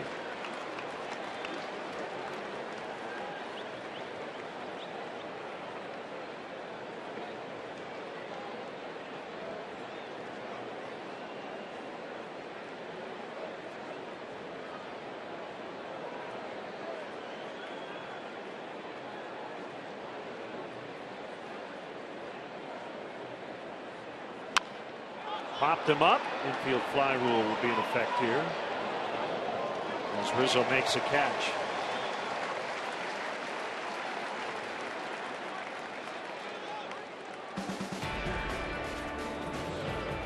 Cubs baseball is brought to you by Budweiser, the official beer of Major League Baseball. Great times are waiting.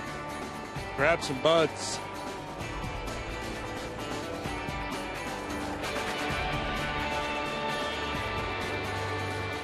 Teams matching up who don't do it very much. 6 games all time going into this series. The Orioles and Reds have only played 6 times, but they'll see each other in September. Rangers, Cardinals. They played in the World Series 3 years ago, have only played 6 times in the regular season. And the White Sox and Mets only 7 times. So they played more games in the World Series, the Rangers and Cardinals did, than they have in the regular season. Well, the luck of the draw.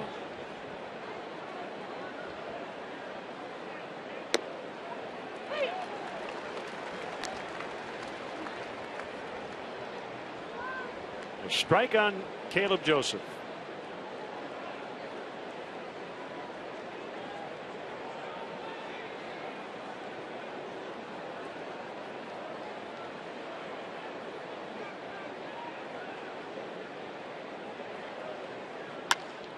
And a base hit. Davis around third. Here comes a throw by Sweeney. It is in time. They got him.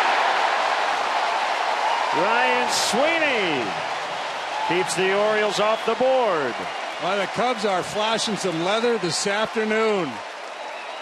And Buck Showalter wants to come out and buy some time so they can review the video. Sweeney, aggressive charge. Looked like it took a little beat to get the handle on that ball, but a good strong throw.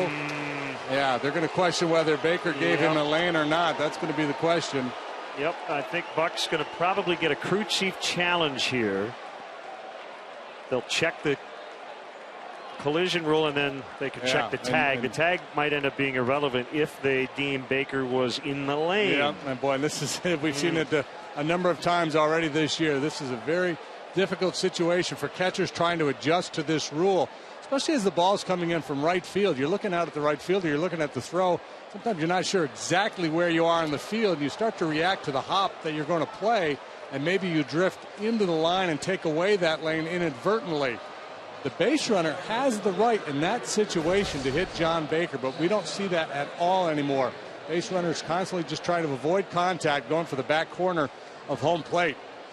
The Cubs have gone into their dugout. They now are being told, I think, to head back onto the field because the inning is not technically over. So John Baker actually just grabbed a stool. But he's technically on the field, and I don't think he'll be too happy if they do reverse this call. Wow. Nope. They decided that he wasn't in the way. And the inning is, in fact, over. Still 2-0 Cubs.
he has to deal with.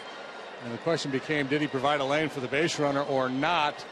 They took a look at it. And said, yeah, Davis had a lane, had an angle. The bounce kind of caused Baker to drift a little bit into the third base line. That's just a good baseball play. You hate to see that play overturned, but we have seen plays similar to that one overturned. It's still going to be an issue. Baseball's going to have to sort that out ultimately.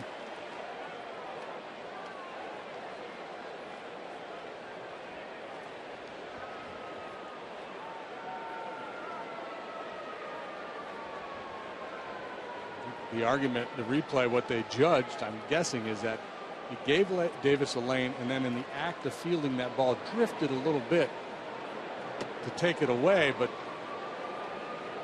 again, and I haven't said, I don't think we've seen a base runner hit a catcher yet this year. Because I think the base runners are confused as to what to do. That's a strike. Yeah, I mean, my thought is not the same as some others. I think the collision rule's here to stay, number one. And number two, I think teams and catchers, and I guess secondarily base runners, have to adjust to the rule as opposed to Major League Baseball adjusting the rule itself. Because I think the answer, JD, is that the rule is working. We have not seen collisions at home plate. I think the one hang up is that play has been kind of called inconsistently. Yes, I would like to hear kind of the difference between that play and some others that have been called differently, for sure.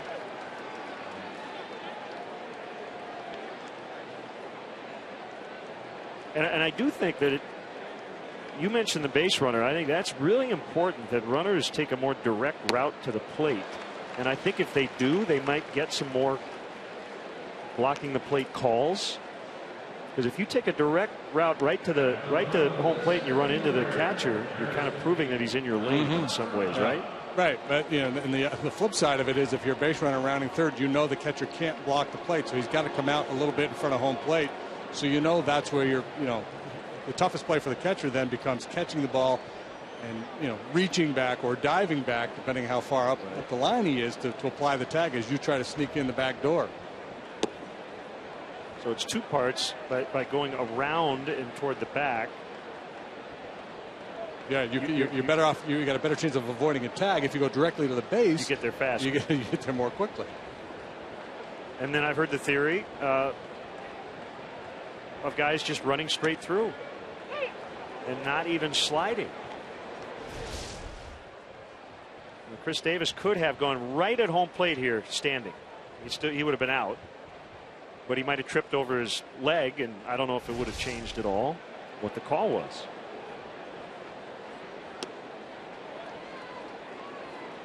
And nobody's taught to go in standing on a close play. Yeah, and Gosman's the pitcher, right? He's on deck, and he has very little experience on the bases, so he's giving Davis no help at all. And normally you want your on deck hitter there telling him get down and where to go. And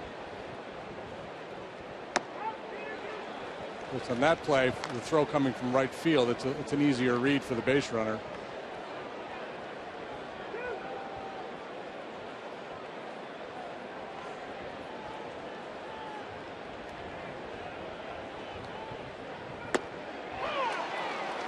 Called strike three to get Alcantara. 7 strikeouts and 3 in a row for Gausman. Tomorrow the Cubs play the Orioles. Their first pitch is at 1:20. You don't want to miss it if you're one of the first 10,000 fans. Here at the ballpark, you're going to receive a Wrigley Field tote bag. That's brought to you by Starwood. Tickets are still available, so visit Cubs.com. What's better than day baseball at Wrigley on a Saturday?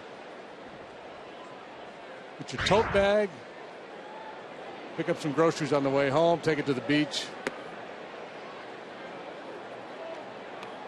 You take it to the farmer's market next Saturday. Tomatoes got to be good this time of year. It's time to go.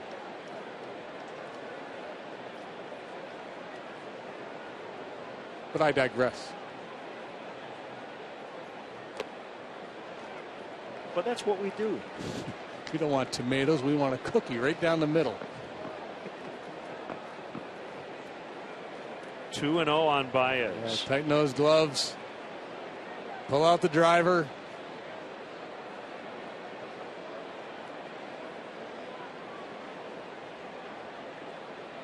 Atta baby. Cut. Lost his footing a little bit. All right. One thing in Baker's defense, that left leg before the ball was there, JD, you know, I've seen some plays called where they said the guy wasn't giving him a lane. That left leg was perpendicular to the ground. Sometimes what happens, that foot leaks a little bit over the lane, making it look like you're blocking. So that may have been what helped his cause there a little bit. Depends on what they consider a lane too. Yeah. Because what John was doing was basically old school fundamentals, blocking the plate. That's what catchers are taught to do. Put your left foot pointing down the third baseline. That way, if you take a hit, your knee is straight on, not sideways, where you can incur a lot of damage. But he was set up basically, and initially a little bit inside of the third base line, but the positioning was exactly what you're supposed to do. And that's why I said you hate to see a really good baseball play like that overturned. Well, thankfully it was not.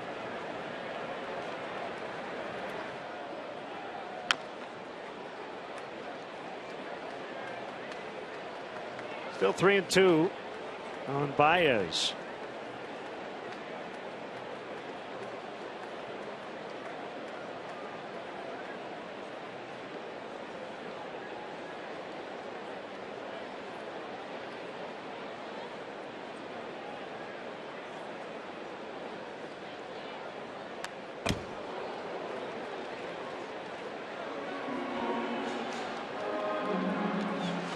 Baez, a strikeout victim all 4 times he came to the plate in the ball game last night. He was one of the culprits, for lack of a better word, of chasing the high fastball.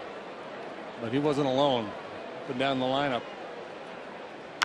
High and deep to left field. Baez gone on to Waveland. His 6th, and it's 3-0. And there's the payoff. The big swing that so frequently misses. When it makes contact, good things happen. That appeared to be an off-speed pitch, maybe a splitter.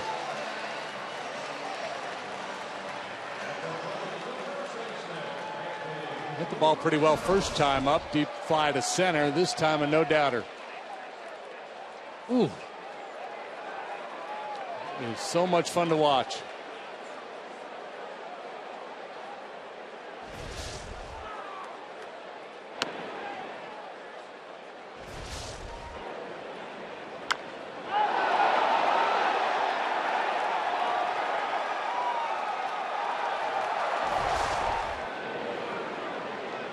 Rizzo takes a strike, 1-1.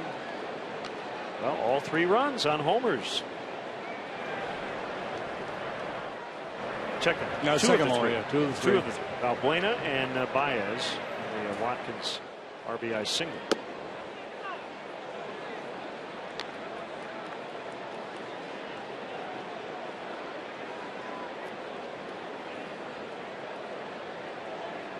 Gausman nearing 100 pitches, due to lead off the top of the 6th. This will be his last inning of work.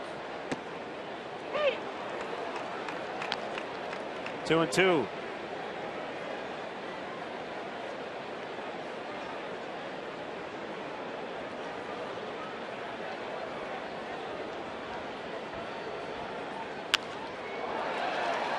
Picked up by Hardy, and the out recorded. Baez deposits one onto the street, and it's now 3-0 Cubs.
Nothing as Baez blasted one onto Waveland.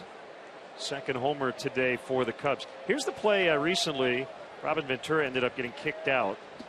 Tyler Flowers deemed to have been blocking the plate in San Francisco. And there's, it's really close. The only difference I can see, the foot position may be different by a few inches. Right. The setup, the initial setup was a little further up the line for Baker than Flowers. See, Flowers is covering home plate with that left foot. See the angle of his foot? See, I think, and I don't think he's blocking, but I think that's how it's being called. Yeah, but they're both basically, like I said, that's kind of the old school fundamentals of blocking home plate. That's how you set up.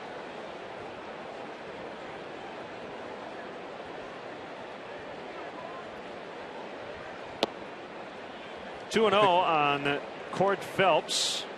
Baker's initial setup was just a little more in front of home plate, and that may have been what influenced the call on replay. Phelps a switch hitter, pinch hitting for Gausman.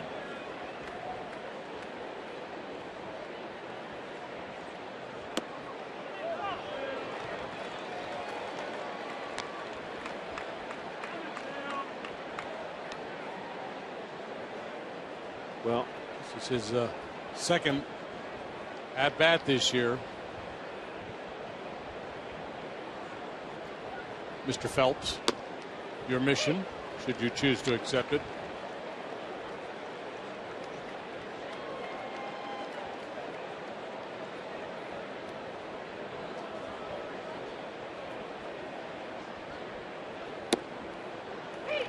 We're in 2.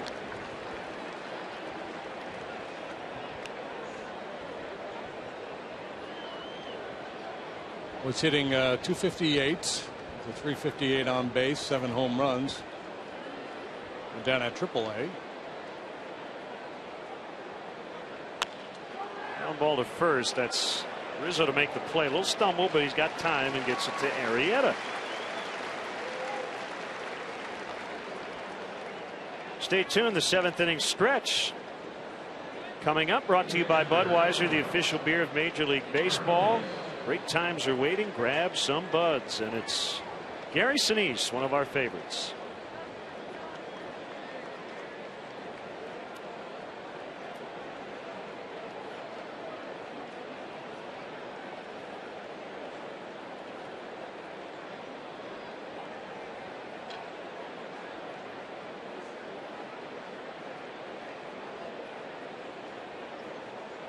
The other big difference between those two plays is the one in San Francisco was an infield throw. So obviously Flowers didn't have nearly as much time to set up as Baker did.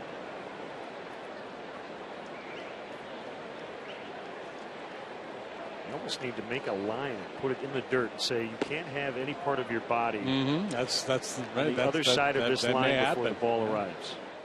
That would get rid of some of the confusion. Brian Mattis, but as I said, I think the collision rule is here to stay. Well, you can see the argument, right? You can see the catcher's frustration and say, man, I did everything right. This is how I was taught to handle this play. I make the tag. You review it. You call him safe because you say I didn't give him a lane. And then the argument from the umpires of the league would be, hey, we're just trying to protect your health, man. Right. You're going to have to make an adjustment. Just wait till this happens in the playoffs, because it will. Markakis backs up Rizzo on the bouncer. Arrieta over again.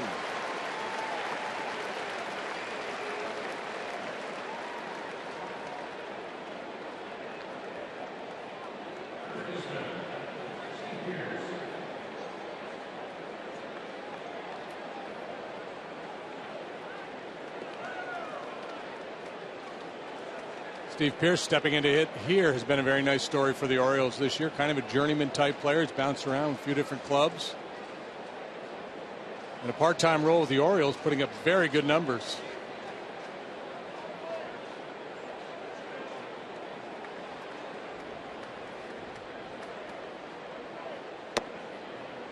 In there for a strike.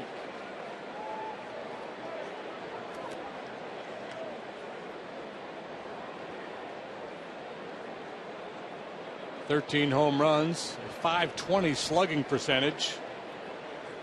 77 games, 256 ABs coming into this ball game. 0-2 on Pierce. Pierce actually was designated for assignment by the Orioles in April, then brought back a week later after he rejected a claim by the Blue Jays.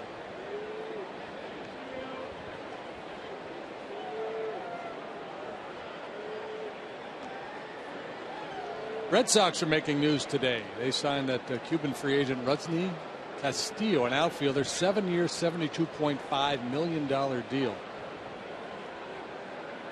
A lot of teams, including the Cubs, reportedly interested in him. Sweeney went in, now going back, and he's got it.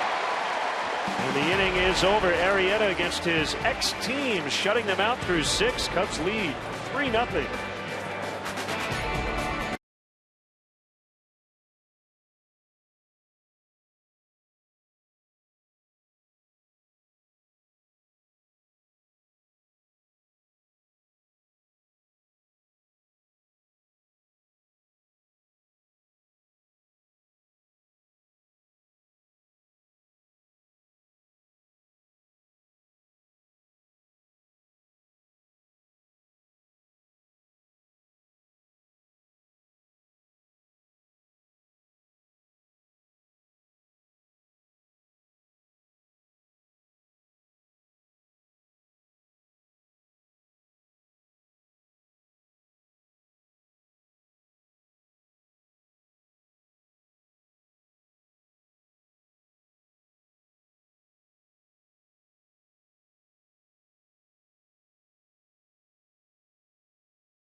Zip.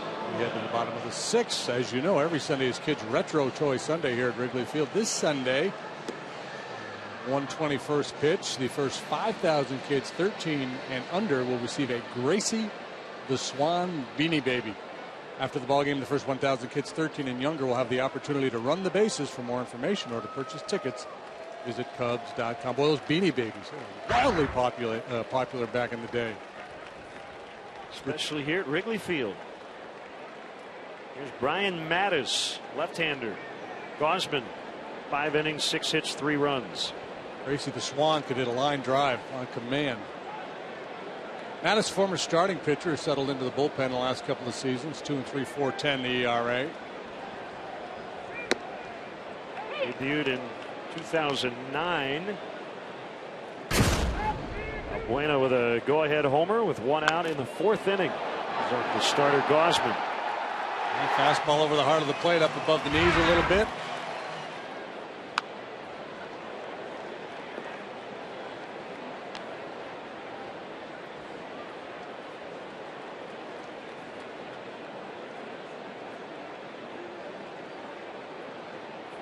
'65 relief appearances last year for Mattis. This is number 53 this season.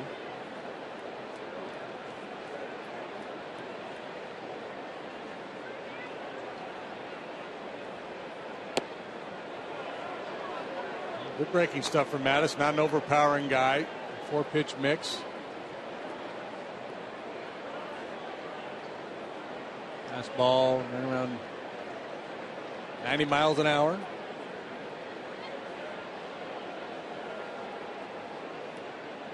After a slow start, the offense has kicked it in. Another ball driven deep to right. This ball will stay in though. And it's Markakis on the warning track.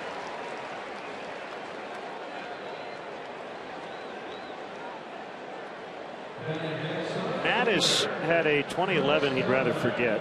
Missed the first 2 months due to injury. Came back, posted some of the ugliest numbers in the history of baseball. He made 12 starts. He went 1-9 with a 10.69 earned run average. The highest single season ERA ever for a pitcher making at least 10 starts. He gave up over 3 homers per 9 innings that year on a hot Hardy.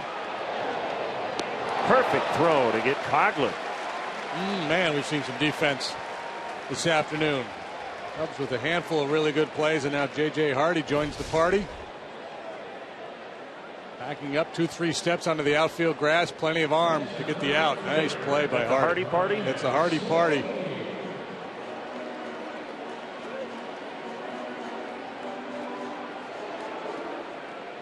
So 2 outs, and it brings up Sweeney. But I have a silver lining for you and for Brian Mattis from his 2011 season. Ready? Yeah. While his ERA was 10.69, his FIP was 3 runs better, 7.66. Yeah. And you know what? Bad luck. He got better the next year. The ERA went down to 4.87. So FIP is a better indicator of future performance than ERA. Yeah. Prove it. 2012, he made 16 starts, 18 appearances out of the bullpen. In the last 2 years, it's been exclusively in relief.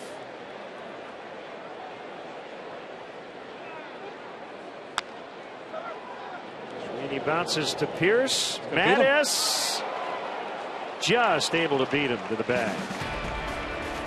Gary Sinise coming up in the 7th. Cubs leading 3-0.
Time now to check out our WGN Cubs fan cam.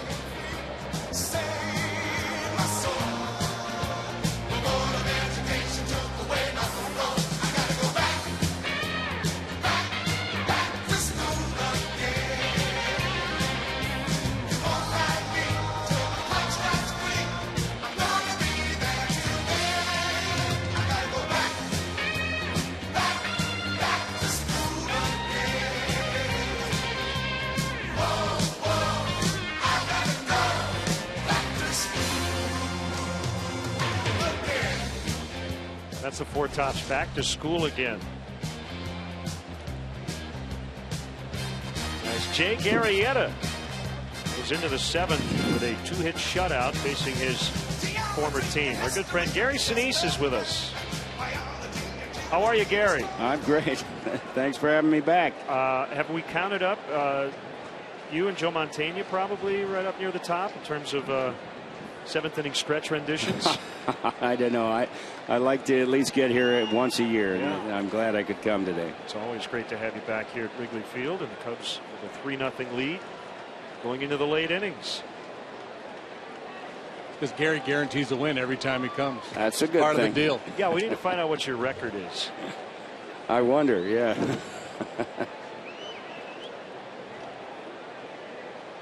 Adam Jones has grounded out twice.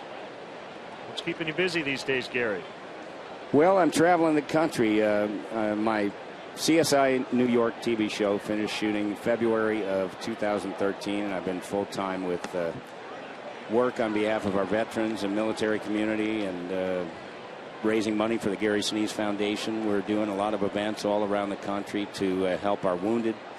You know, we have a lot of need in the military community after 13 years of war, and I'm just doing my bit to get out there and make sure that we take care of these people. Swing and a miss.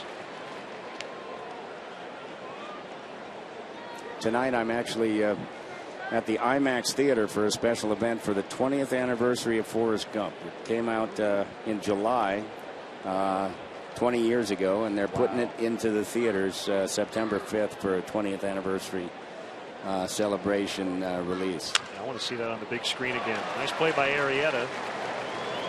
What stands out to you the most about the making of that film? Oh gosh, that it just seems to never end. I mean, the movie is in the consciousness. I meet 10-year-old kids now who've seen the movie 5 times already on the small screen, and they're going to get another chance to see it on the big screen for the first time coming out in September. And Forrest Gump is almost like a term now, right? Where you see somebody in different roles and overachieving and doing all these things. You go, hey, it's just like Forrest Gump. Yeah, you were gumped. That's a gump. It's Nelson Cruz.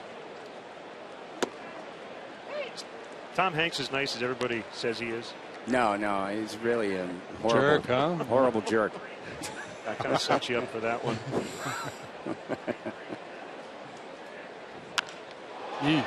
Ball drilled and into the basket. It's a home run for the major league leader, Nelson Cruz, with his 34th. That's a new career high for him.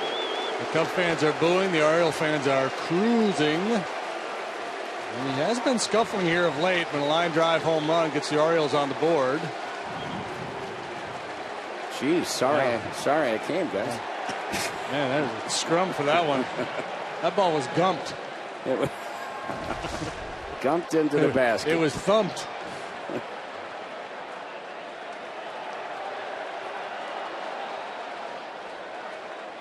So your work with the military, been doing this how long now? It's been a good long while. Oh, it's been years. I started working with the military here in Chicago back in the 80s, and with our Vietnam veterans groups, local Vietnam veterans groups, and then I got involved with our wounded after I played the wounded soldier. And from September 11th on, I've been very, very active with our active duty, doing multiple USO tours overseas, and started the Gary Sinise Foundation to serve and honor the needs of so many of these military families who've sacrificed these 13 years of war. So the Captain Dan, because of your time. That's Lieutenant Dan. Lieutenant Dan, I'm sorry. I know you see me as a... Yeah, well, I figure by now you'd be promoted. By now, yes. Yeah. But that role, was that because the military, because of your past when you read for that role, you talked about it, you say, yeah, I got to be this guy, I got to have this? I very much wanted to play it because of the Vietnam veterans in my family and the ones that I knew and had worked with in the 80s and then the 90s rolled along. And I had the opportunity to audition for that part and was fortunate enough to get it. Davis strikes out. 2 away.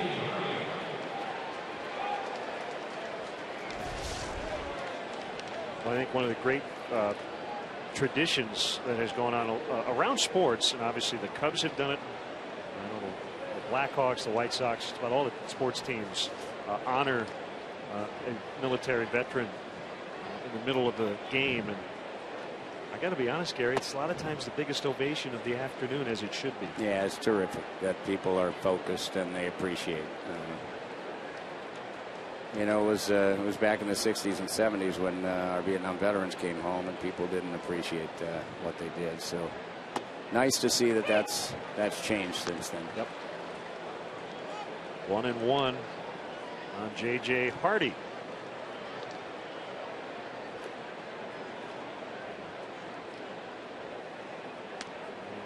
Get away from Baker. You like directing? Oh, sure, yeah. You know, Steppenwolf Theater is right here in Chicago. We're 40 years old now. I've been involved with the Steppenwolf since 1974 when it started. And, directed quite a bit there. Did a couple of movies, some TV after that. It's a strike, 2-2. You don't strike me as a screamer. You kind of strike me as more of a supportive type director to get everybody to kind of do what you need them to do. I've had my moments. Cut. Let's do it again. There's been a few moments. Hardy with a base hit.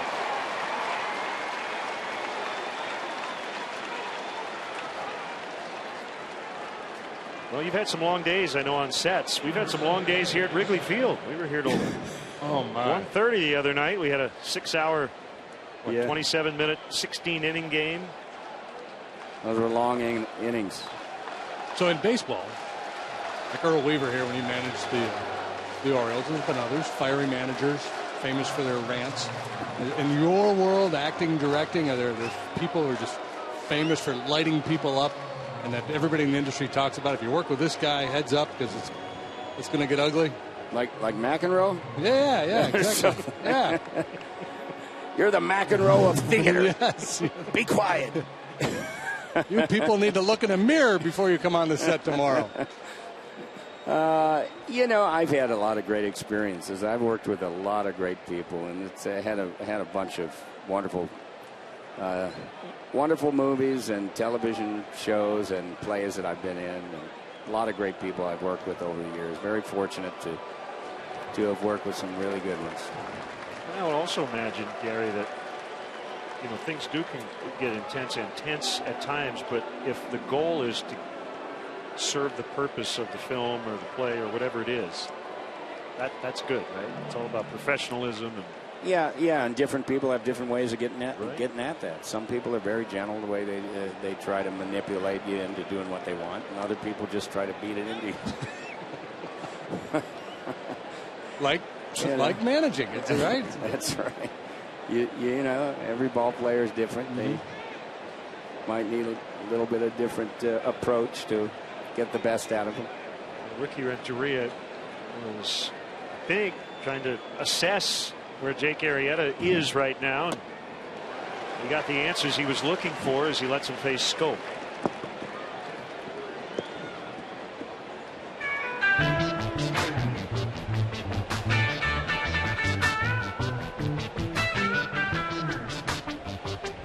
Get some boo in there. Yeah. CSI.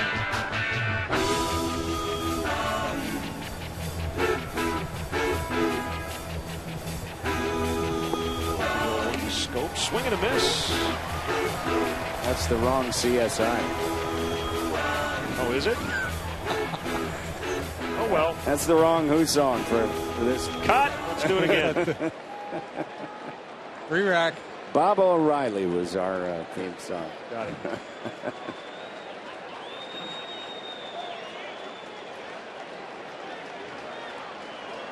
Another first 2 outs. Blocked by Baker. He's been down there a lot today. There we go. I knew they'd find it. Yep. That's us.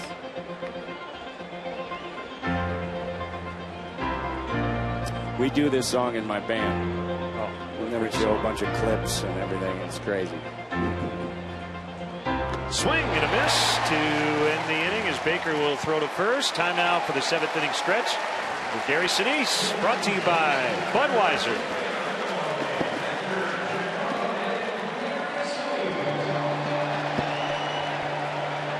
All right, let's Let's sing this one for all the veterans and all the military active duty in the house tonight. Let me hear ya. A 1, a 2, a 3. Take me out to the ball game. Take me out with the crowd. Buy me some peanuts and Cracker Jack. I don't care if I never get back, for it's root for the Cubbies. If they don't win, it's a shame, right?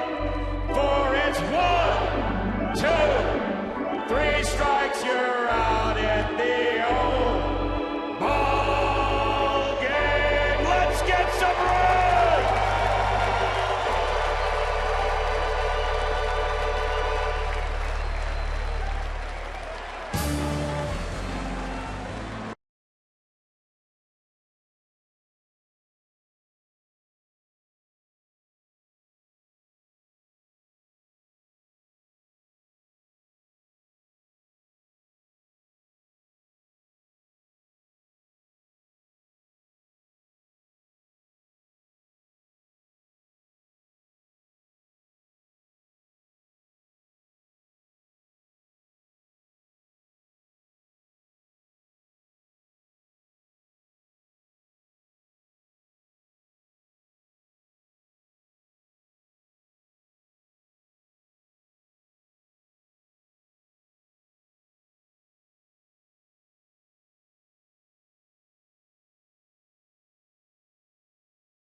So the Cubs will try to add on here. Chris Valleca is going to hit for Logan Watkins against a left-hander, and a product of Amos Alonzo Stagg High School, Palos Hills, Illinois. T.J. McFarland. Gausman followed by the lefty Mattis, and now another lefty, T.J. McFarland. 28 games, he's pitched to a 3.12 ERA. Batting average against him up over 300, but he's allowed just a couple of home runs. Valleca shoots this one down the right field line. That is a fair ball. Markakis will pick it up after the carom, and it's a leadoff pinch hit double. Chance to respond to the Cruz home run in the top half of the inning. Leadoff double. Get him over, get him in will be good enough now as you try to pad this lead late in the ball game. Good swing by Valleca, who's been much better against left-handed pitching in his career. Pedro Strop getting ready in the pen.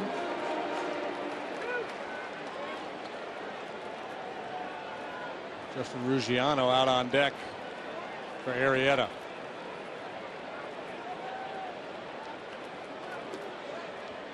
Baker takes a strike.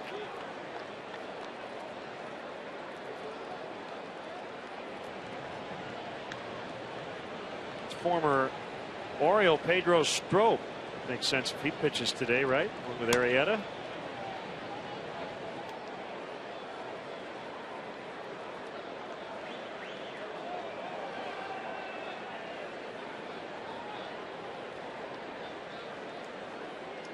It'd be really cool if he just finished the game.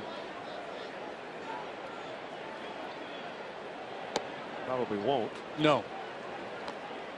Will not.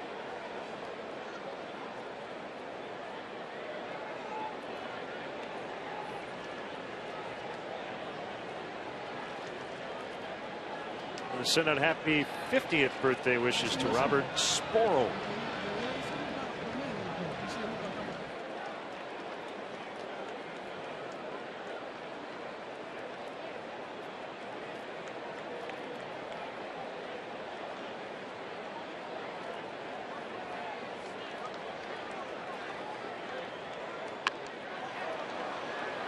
picked up by the pitcher McFarland, and he'll get it to the second baseman Scope covering. That'll go 1-4 on the sacrifice. Catch all the second half action on MLB.TV Premium, the #1 live streaming sports service. Watch every out-of-market game live in true HD on over 400 devices. Visit Cubs.com for details.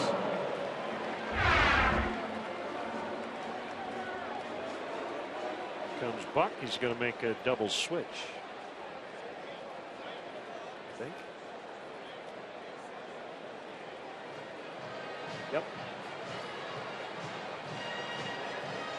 Ryan Flaherty will come in as well, along with Brad Brock. We'll be back.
Rule 5 pick taken by the Orioles in December of 2011. He's now playing second base.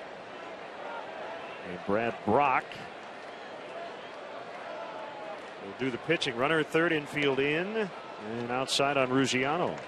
Brock, big lanky right-hander, stands 6 feet 6 inches tall. Steps towards that third base dugout before firing across his body. Seemed to present some problems for a right-handed hitter. Former Padre. Swing and a miss.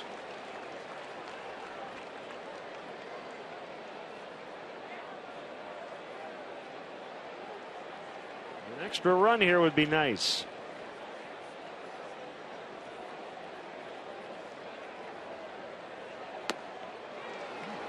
Good heater at 93. Right by him. The slider, the previous slider, sets up the fastball.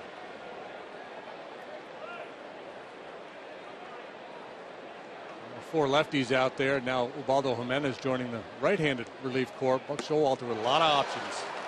Brock strikes out Ruggiano. He can really play the matchup game, and he does here. And that a big strikeout with a man on third base. Infield retreats. Ruggiano just couldn't catch up to 95, moving in on him. Ball's got some action inside.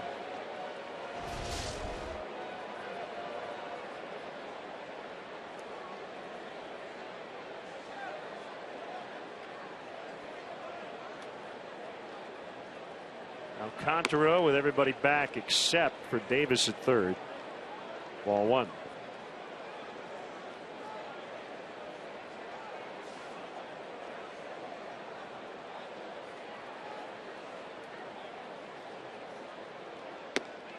Now this game will test you, and clearly that's what's happening with Alcantara right now, just barely above the Mendoza line at 201.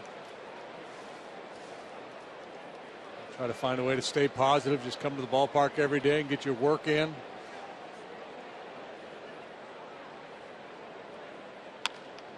Ground ball. Diving stop. Flaherty up with it. No chance. And the throw gets away. Alcantara will stay at first. He knocks in Valaika. And it's now 4-1. There you go. Something positive there for Arizmendi. Big RBI single.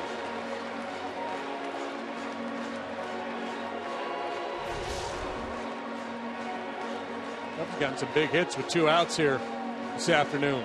Nice glove work, but no chance to get Alcantara. Probably shouldn't have thrown it. Almost cost him an extra base. When he catches it, he kind of goes into downward dog pose there. By the time he's able to get into a throwing position, he's not going to get anybody.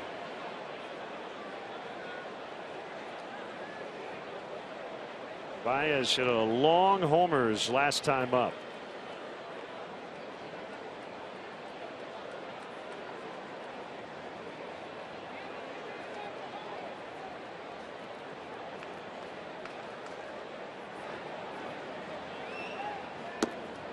Ed Boss from Woodstock, Illinois, is here today. His granddaughter Rose, who's visiting from London, England.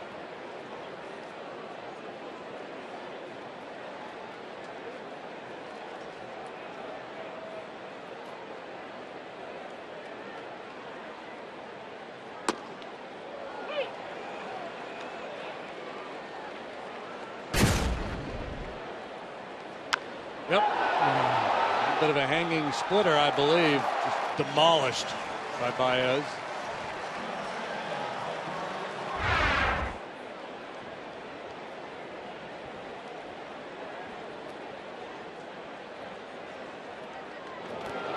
That throw gets away. Alcantara to second.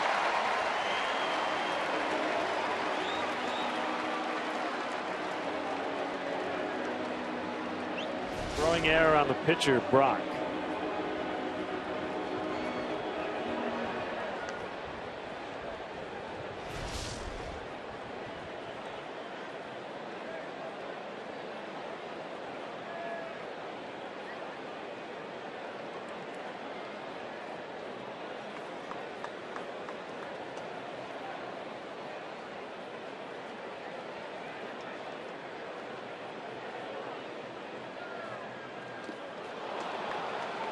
Chased a slider in the dirt and strikes out to end the inning, but the Cubs add on. It's now 4-1.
Here's our Honda Games summary. Jake Arrieta against his former team. Just kind of being Jake. Terrific. 1 run in 7 innings. Valbuena and Baez each homering. Logan Watkins, good two-way player today, offense and defense. And Nelson Cruz, a major league leader in homers with number 34. Start something special with great leases and low financing on a new Honda. Visit shophonda.com or visit your local Honda dealer. 6 outs to go to preserve the win for Jake Arrieta. It'll be his 7th if he gets it. First man out of the chute, Pedro Strop, 2-4, 2.45 ERA. Fastball strike on Joseph.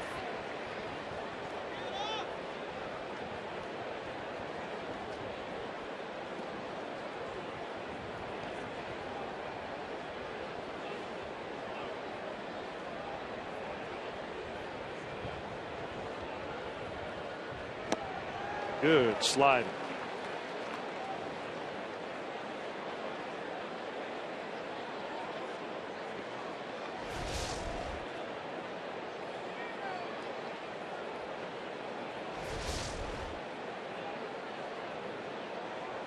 There's that quick pitch. Really the spot he wanted to, but clearly upset the timing of Joseph. Strop worked an inning in the resumption of the suspended game yesterday. 1, 2, 3/8 with a strikeout.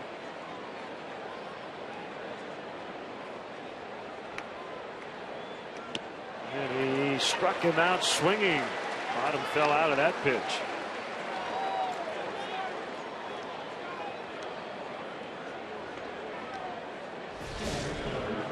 On top of that slider, takes a little off sometimes, and he gets really good downward action.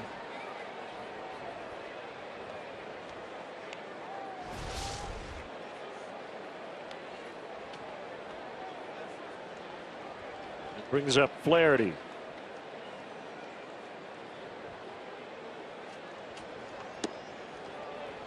Thought going to Baltimore they'd add an O apostrophe. O Flaherty. He could have his part of his name on the helmet. Or actually on the hat. They've got O's on their hat, not on the helmet. You got Darren O'Day. Yes, they do.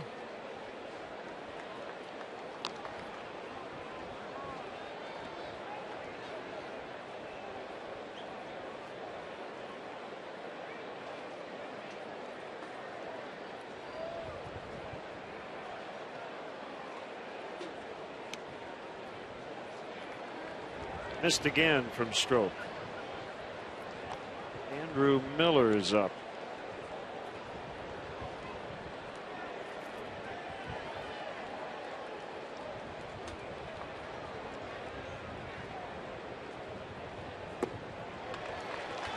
Ball 4.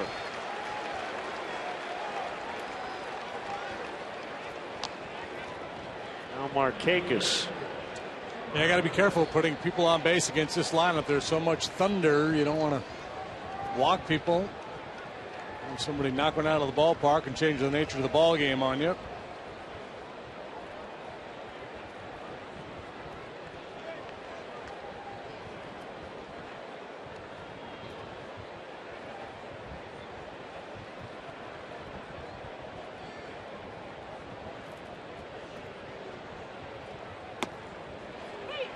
That's a strike. Bullpen with a 191 earned run average over the last 25 games.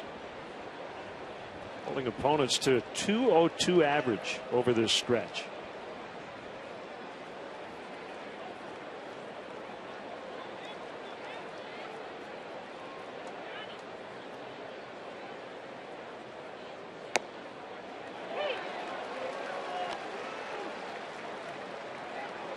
Oh, 0-2.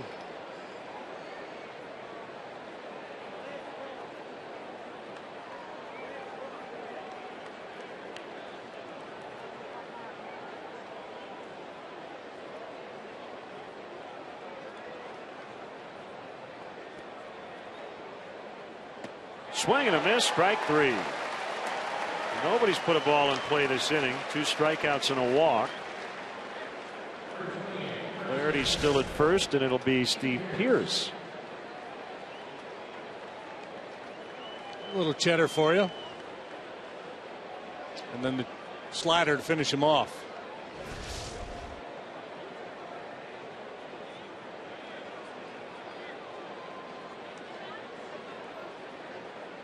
Pierce retired on a couple of nice defensive plays. He's 0 for 3.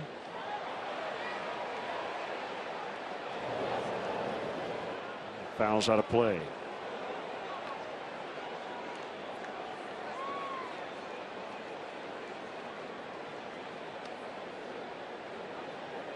Top 3 in the Orioles order. 0 for so far today.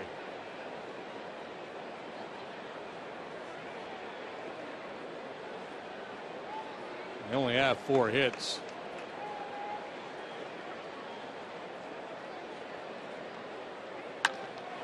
Ball raced into center. That will bring the tying run to the plate. And it's a guy with 24 homers, Adam Jones.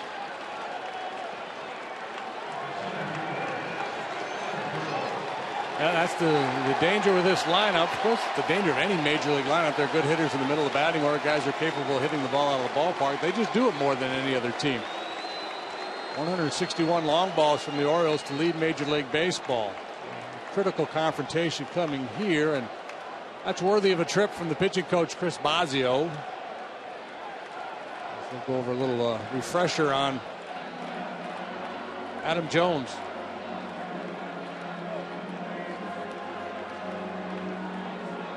Mr. Jones is going to start up a conversation.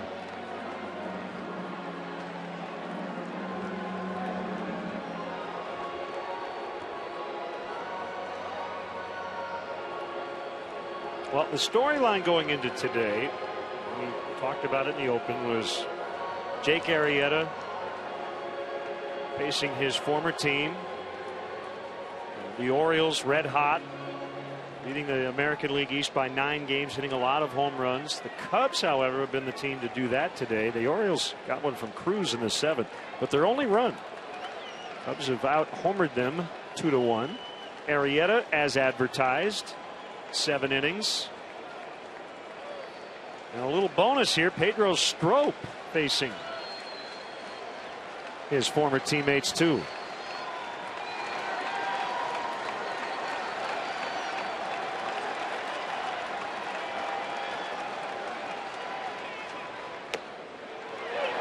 Strike call. And the thing about Arrieta, I don't think he was at his best today, and he still shut down this dangerous lineup. I don't think his slider. He didn't have the curveball that he had last time out. Didn't throw it as much to his slider, and didn't. I think that was as sharp as it has been at times.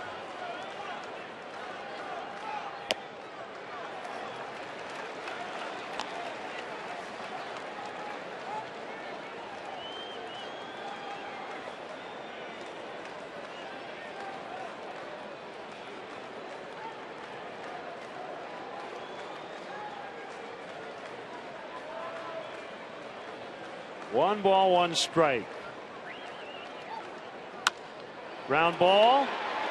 Nice play, Valaika. Man, the Cubs' second baseman today have been Gold Glove-like, haven't they? Valaika and Watkins, and the inning is over.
Cubs baseball produced by Mark Brady, directed by Skip Ellison. Our associate producer today, Keondola Shahi. Our executive producer, Bob Borwald.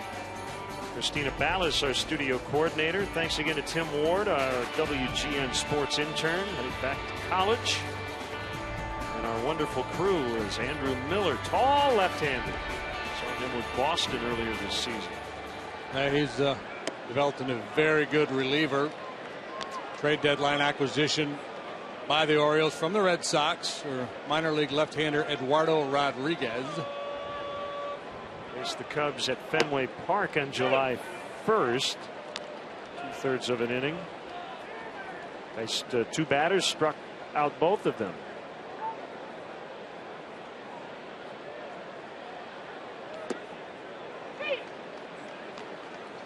One and two to Rizzo.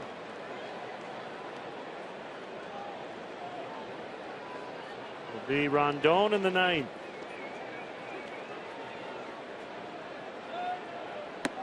Buck Showalter mixing and matching with his bullpen like you would normally see for a manager trying to preserve a lead. But they had the day off yesterday, so well rested. He's able to do that here this afternoon, even though they're down. And because of the firepower he has in his lineup, he probably figures down 2-3 runs, he still has a real chance. Now that chance greatly diminished now that he only has 3 outs to play with. Hector Rondon will be charged with finishing the Orioles off in the ninth.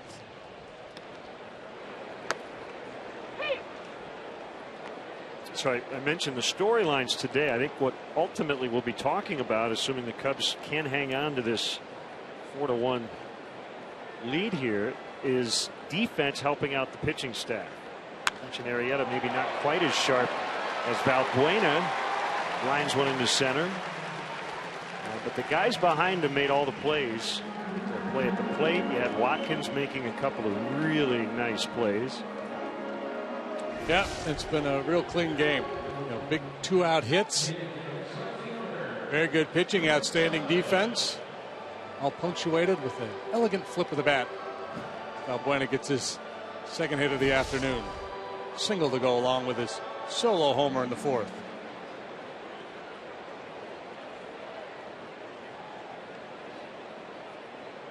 Quiet day for Coughlin, who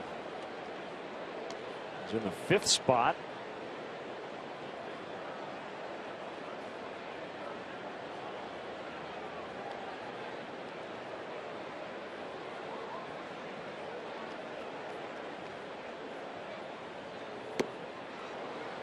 One and one. Miller striking out more than 40% of the batters he has faced this year, which is absurdly high. The first round pick by the Tigers back in 2006 out of the University of North Carolina.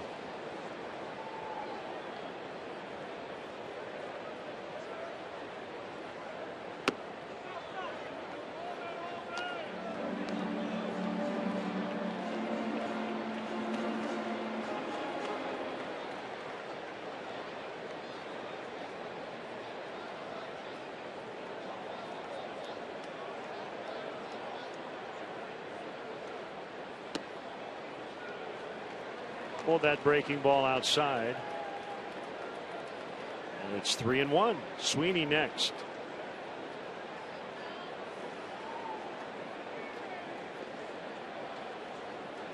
Manny Machado on the disabled list.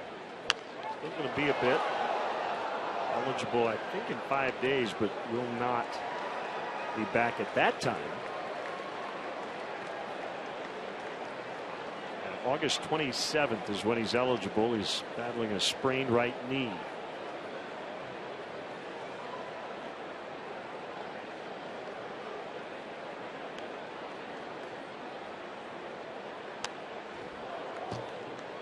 Have to hang in there against this long lefty.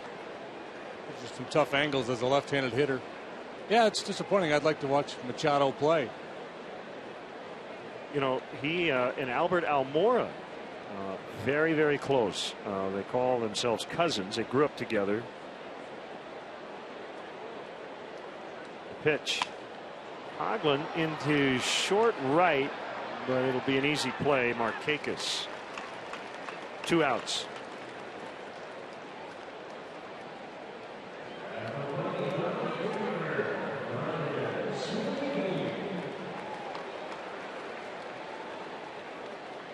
And Machado had that rough series against the A's.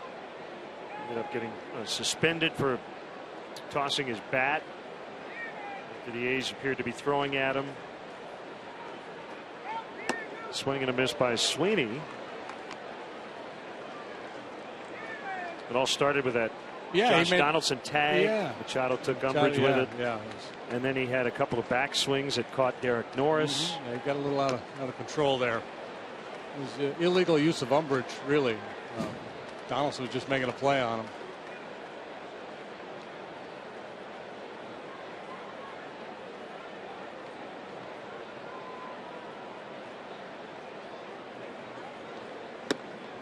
Off the plate outside.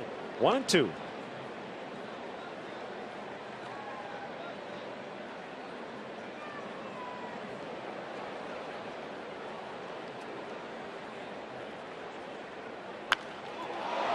Deep drive to right. Markakis to end the inning. And we will head to the ninth. It'll be Rondon against Cruz, Davis, and Hardy.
Chicago Cubs baseball brought to you by Budweiser. Great times are waiting. Grab some buds. Ford, manufacturers of America's best-selling brand. Check out our best-selling lineup at your local Ford store or online at localfordstores.com. And by Xfinity, your home for the most live sports. So Hector Rondon coming in for a, quote, easy save, right? He's got a 3-run lead and needs to get 3 outs. But Nelson Cruz just hit his 34th home run his last time up. Davis hitting under 200, and he's hit 21 out of the ballpark. And J.J. Hardy is a home run threat, too. That's why it was so important for the Cubs to add on as they did, give him a little breathing room. Line and caught by Baez. Ball smoked by Cruz. Well, the theme continues. Good glove work by Baez. Off the end of the bat a little bit, but still pretty well struck. And Baez able to snag it for out number 1.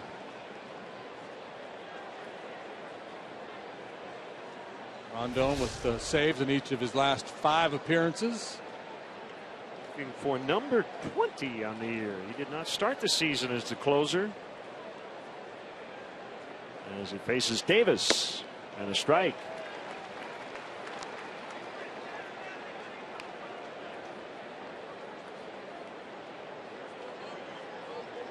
15 appearances since the All-Star break. Rondon has a 0.60 earned run average.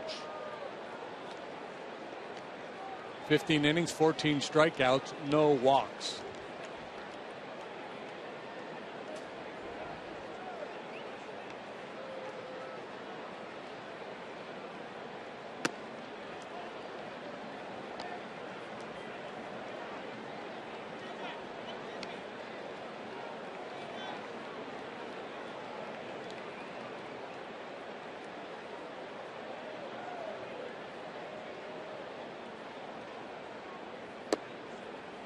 Three and one. Well, there was a threat of rain earlier today. Talk of rain, thunderstorms, but we played this game under nice conditions. Hot and humid, but sunny.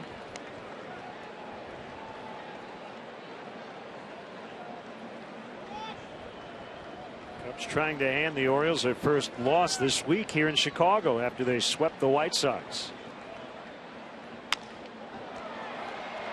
Caught by Valbuena. Not hit quite as hard as maybe it appeared off the bat. And that gave Luis time to get over and make the diving grab. An entertaining game for these fans today. There's been a lot to cheer for. Balls leaving the ballpark and plays being made.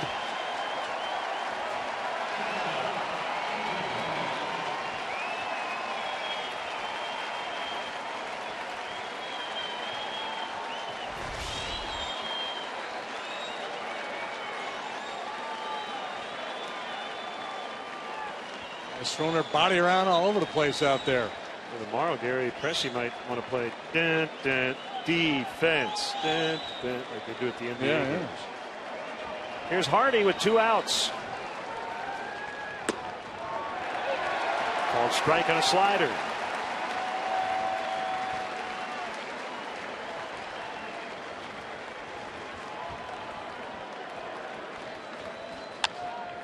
This should do it.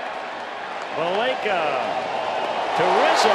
Cubs win 4-1 the final. And now 2-2 on the homestand as they beat the American League East leading Orioles. A sweet satisfaction for Jake Arrieta. Gets his former club. He delivers another outstanding performance. Picks up win number 7. By pitching 7 innings of 4-hit, 1-run baseball. And yeah, plenty of good glove work. Good clutch hitting. All around good performance by the home team today. Sing it.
Cubs catcher John Baker is with us.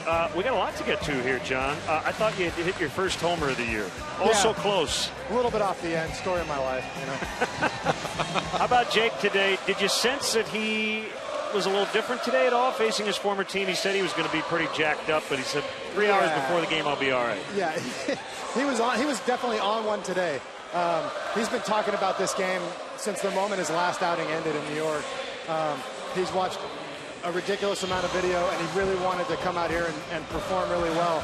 And I think he executed everything that he was working for. And I'm pretty pumped up for him to come out there and pitch like this against his former team. I know that this is probably his most important outing of the year for him. Well, just a fun, entertaining game all the way around. Well pitched, some big hits, a couple home runs, clutch hits, a great defense all over the diamond, including that play at home plate where you saved a run. Kind of take us through that play and where your mind was at when they went to review that play. Did you think the call was going to be overturned? No, I knew, we actually made a phone call the other day to New York. Mike Borzello called New York and asked, where can we stand? Ladies and gentlemen, the total inside of that rule, with that rule. And so I just made sure that my left foot was inside of the line on the fair territory side of the baseline. And then your job is pretty simple after that. It's catch the ball and stick your glove in front of home plate and hope that he runs into it. And that's basically what I did. Caught it, kind of took a tough skip hop on me. Luckily enough, it stayed in the pocket. And Chris Davis wasn't able to knock the ball out. But I knew I tagged him. I knew it was in front of home plate. And I was very confident, 99% confident that that was an out. We weren't. And the reason we weren't is because we're still trying to get on top of how they're going to call this stuff, but it's here to stay, right? I mean, you have to adjust. Yeah, I believe it's here to stay, and that's why we made that phone call the other day. We wanted to know, it's easier when you know when something's clear, like, hey, this is where you get to stand, and if you're in this position, you're doing it the right way. And Fielding and I, the umpire, were talking about how he doesn't even fully understand it. I don't fully understand it.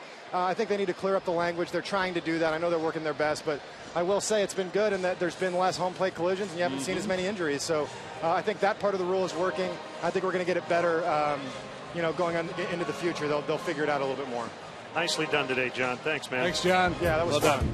John Baker, Cubs win 4-1, your final score. More to come from Wrigley Field. Clap along.